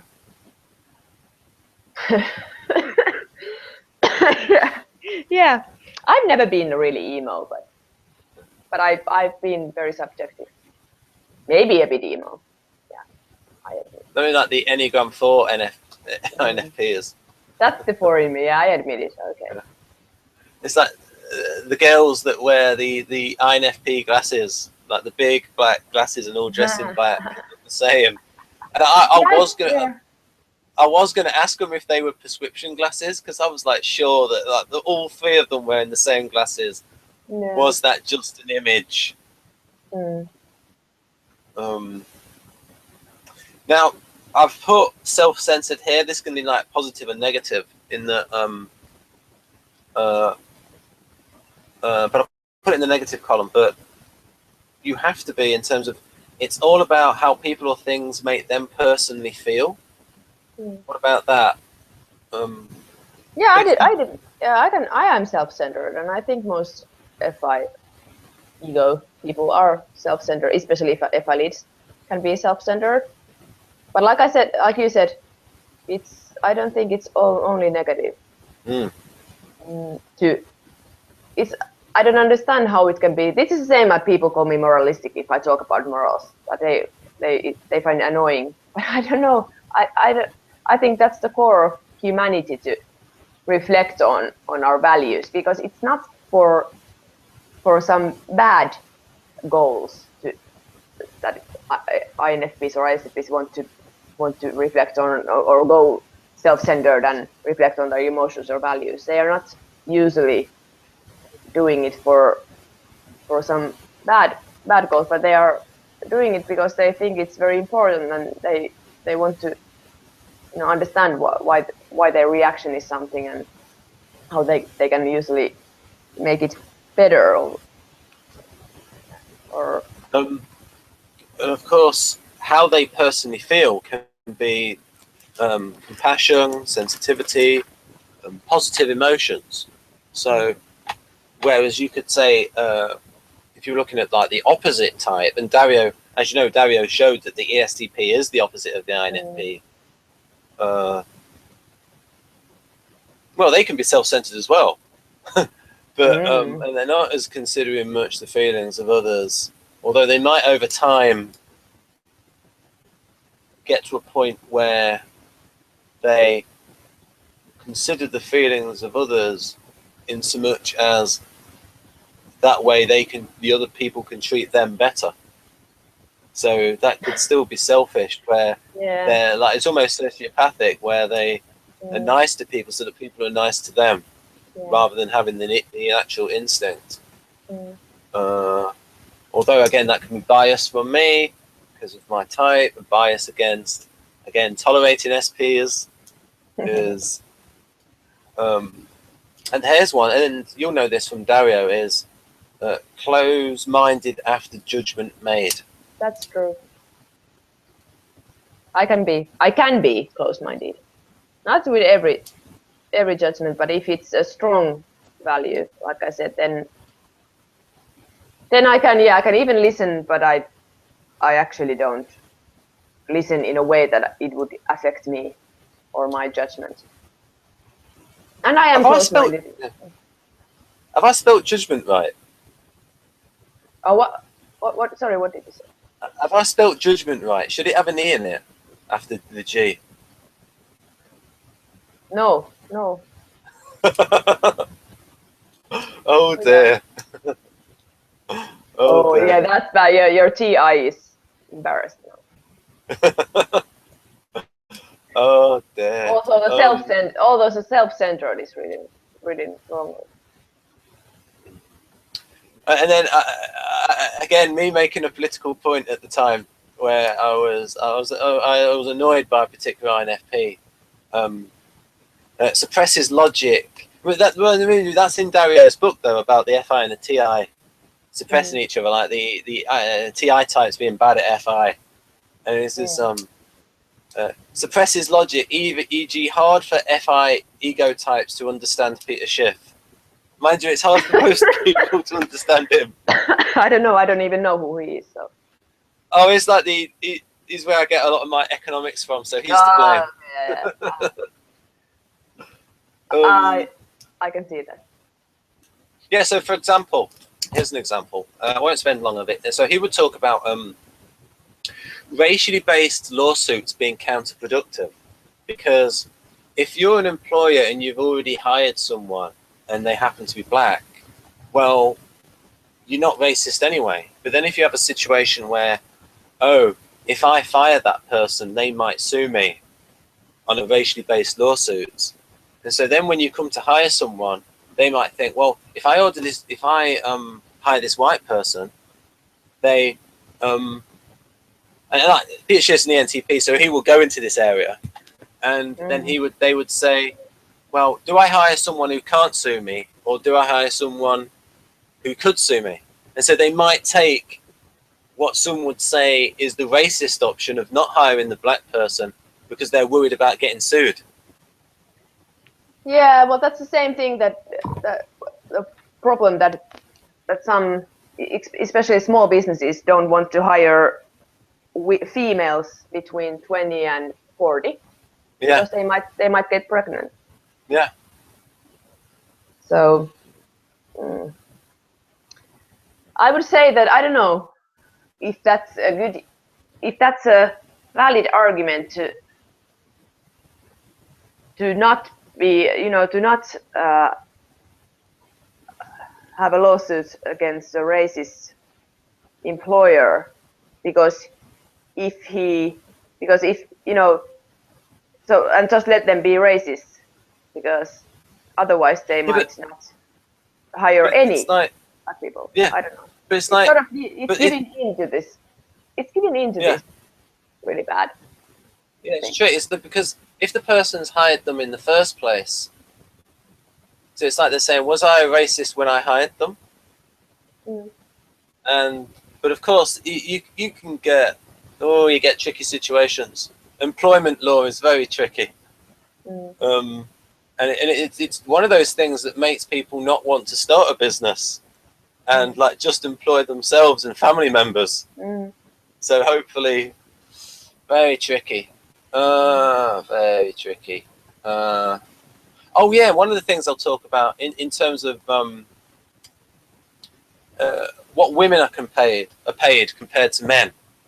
Peter Schiff would say, if I could really pay a woman to do the same job, only 80%, I would only hire women.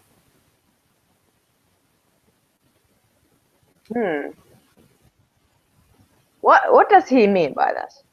It means because when they say the statistics of women and men earning different amounts of money, that's because they do different jobs, and women might take more time off work to look after children.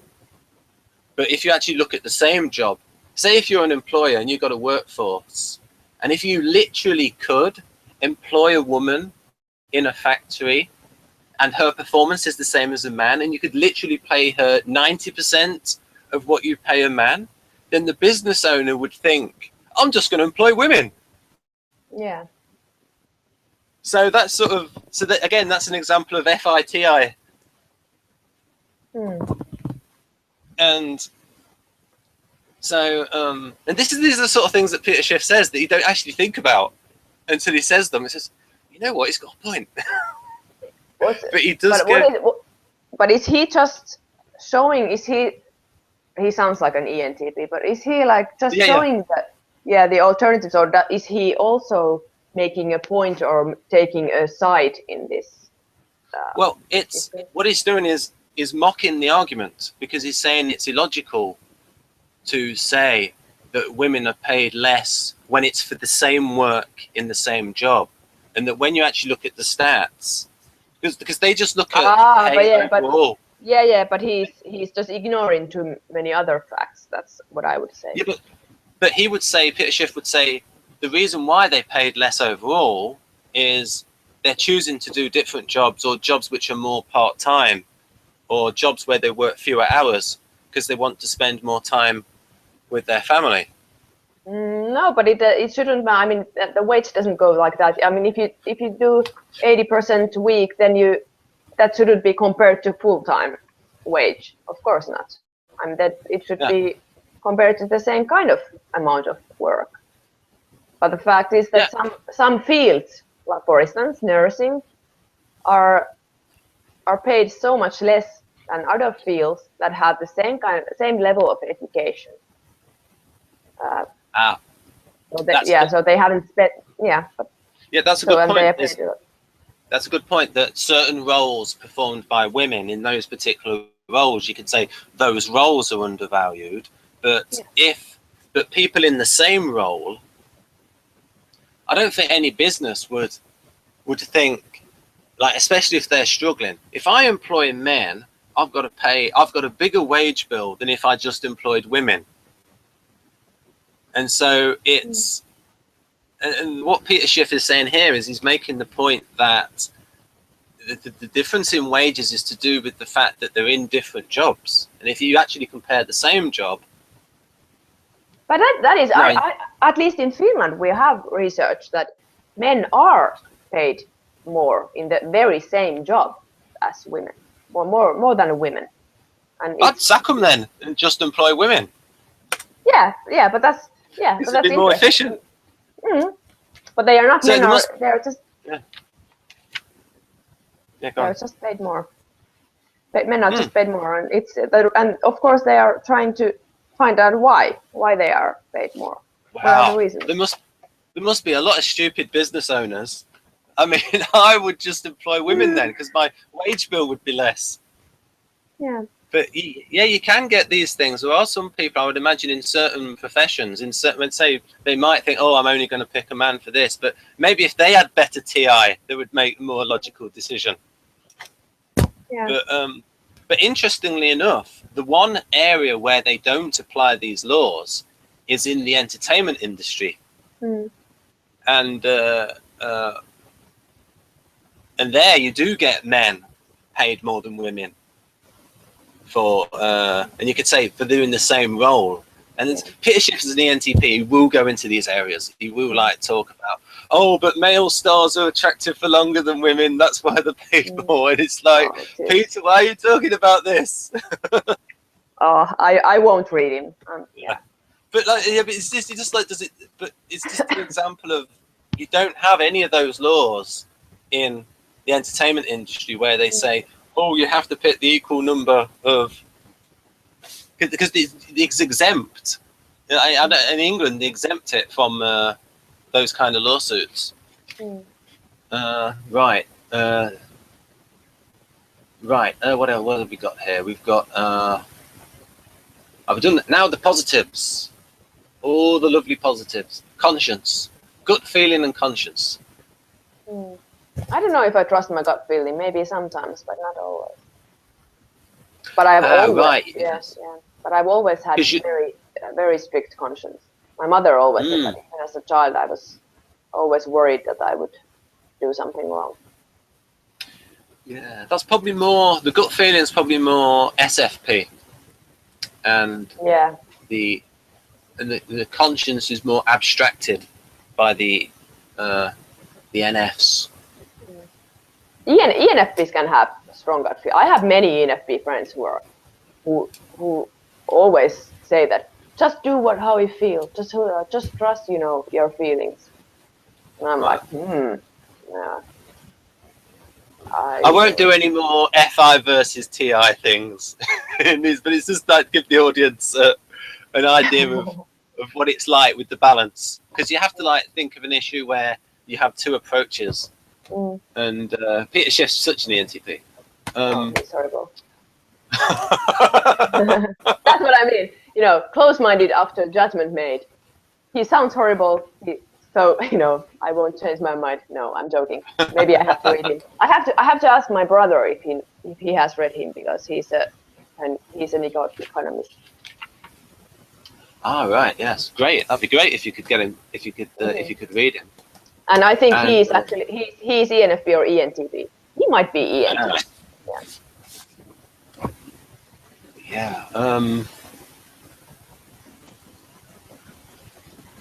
And then we talked about empathy, about creating a bond. Do you find a strong reaction to certain characters in novels?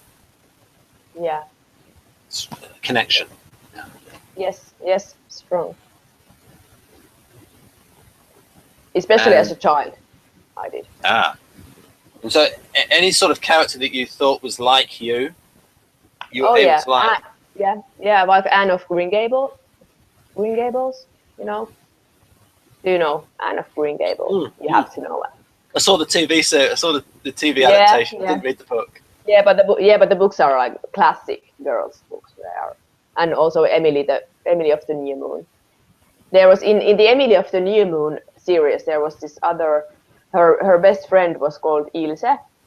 I identified with her. She was more fiery and more impulsive. So when you could connect to a character, when a character was more like you, when the character was going through some stress or some adversity in the novel, did you feel it more in yourself because of that connection? So more vicariously living through the character because of the empathy. Yeah. I didn't come up with that myself, folks. I read that in Story by Robert McKee. So, and of course, because of that, good for the arts, especially for writers. Lots. INFPs make good novelists. Yeah. Because they can really connect. I don't think I would. Yeah, I don't think I would do it. I'm not. I don't know. And then my point of view there is FI must be important because when it is polar or really weak, it's bad. That's my point of view there. Yeah, it's a good negative justification. I know lack of something is bad. I agree. I think FI can be undervalued, but if we lack all FI, that would be disaster. And then we got and this is why ESTPs and ENTPs can have boundary issues, like determines appropriateness because determines the status of each relationship. What does it mean? For boundary issues, they might be ESTP might assume that they might think that they're closer to someone than they actually are. So, for instance, Then Jack Aaron talked about this in his Type Me video, where he thinks it's terms of either they don't like me or they like me. It's like either or. There's not that finely grained spectrum of BFF, best friend, close friend, fair weather friend, acquaintance, associate, where there's a spectrum of and how people will, of course, they know in a very sophisticated way how they feel towards everyone, and that's why it's called ethics of relations. And so they, and again with the loyalty thing, they'll be judging, and they'll be feeling so much about how each different person relates to them, and that can change over time depending on how they're, because you can grow closer and further from someone. And whereas ESTPs and ENTPs can either be overly assuming, overly forward, or overly suspicious. Yeah. I think this is personal, but I can say it. I think my first boyfriend was ESTP, and he was really, his way of proceeding was really like this. He didn't have, instead of just assumed that we are dating without any discussion, it was, I can recognize this kind of behavior. Ah, yes. Overly forward, and of course with ESTPs they are audacious because of their artisan temperament. Oh, now we can go to now we can do the go back to the profile. We have got so we have done the heck. We've like really done FI. I think we've been on this for like many hours, I think. Yep. And then now we've got the NI, and then we can cover this a lot quicker because there's no real.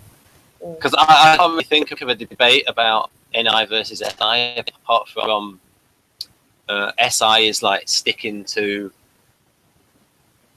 doing the same thing again and again, and NI is seeing how things can change over time. So we have right. So we mentioned that a little bit. The first one is doing everything in its power to prevent or mitigate the impending danger.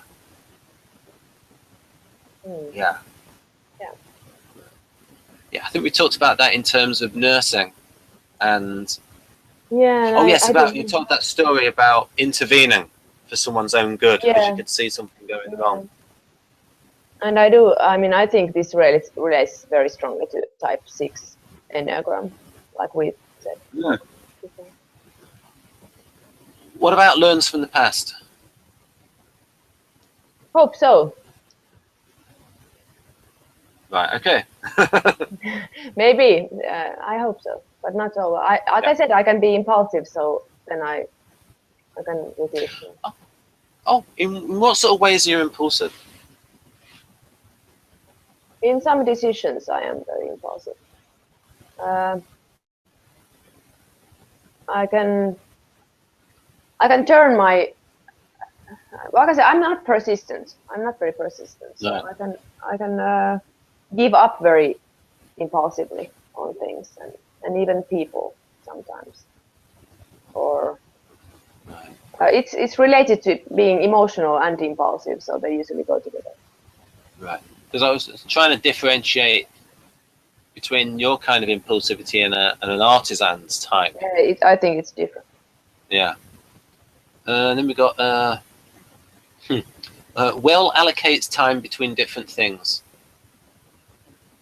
What does it mean? Different things? If you've got lots of different activities, lots of different interests, then the idea is that this type knows how to prioritize and allocate the time and not become too obsessed with one thing. Oh, I cannot do that.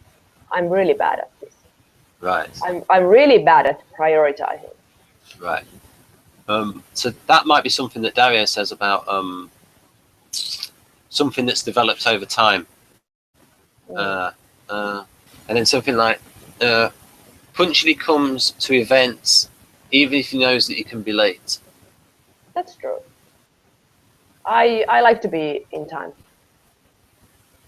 But it's also, but this is also cultural. My family has always been early or in time, so that's also learned.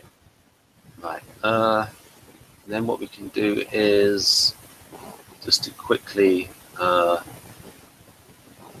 say we don't, is just to go to Victor's definition of NI. What have we got here? We've got NI plus and NI minus. Sort of like, which is the one you relate to more? Oh, sorry, from which ones? Plus T and minus T. Minus T. Minus T, definitely minus T. Right. Yeah, and that fits INFJ and INFP, both right spinning types. So they have negatively charged NI. Right then. So so we tried to show folks how those two things relate in the social mission block, and that's pretty much, I think that's the end of this video. What do you think, Hannah? It was interesting and long. we did it, but that, we can't help it. It's right. But yeah, I don't know. I feel a bit torn. I too. There are some things that I really relate to, but then some things I don't relate to that well. But in the model, I also given a little preview of ENFJ profile is they have the control FI, which means like they're thinking about it a lot and they're very sensitive towards FI things. It depends whether they act on it or not. But I get the impression from you that you do act on things, but maybe you do that because of an Enneagram reason. So careful comparison is needed when we... Yeah, it is. Yeah, it's true. Right, so we'll end this video and let people have a rest. Yeah. And so thanks, Hannah, for part one. Thank you. Yeah. See ya.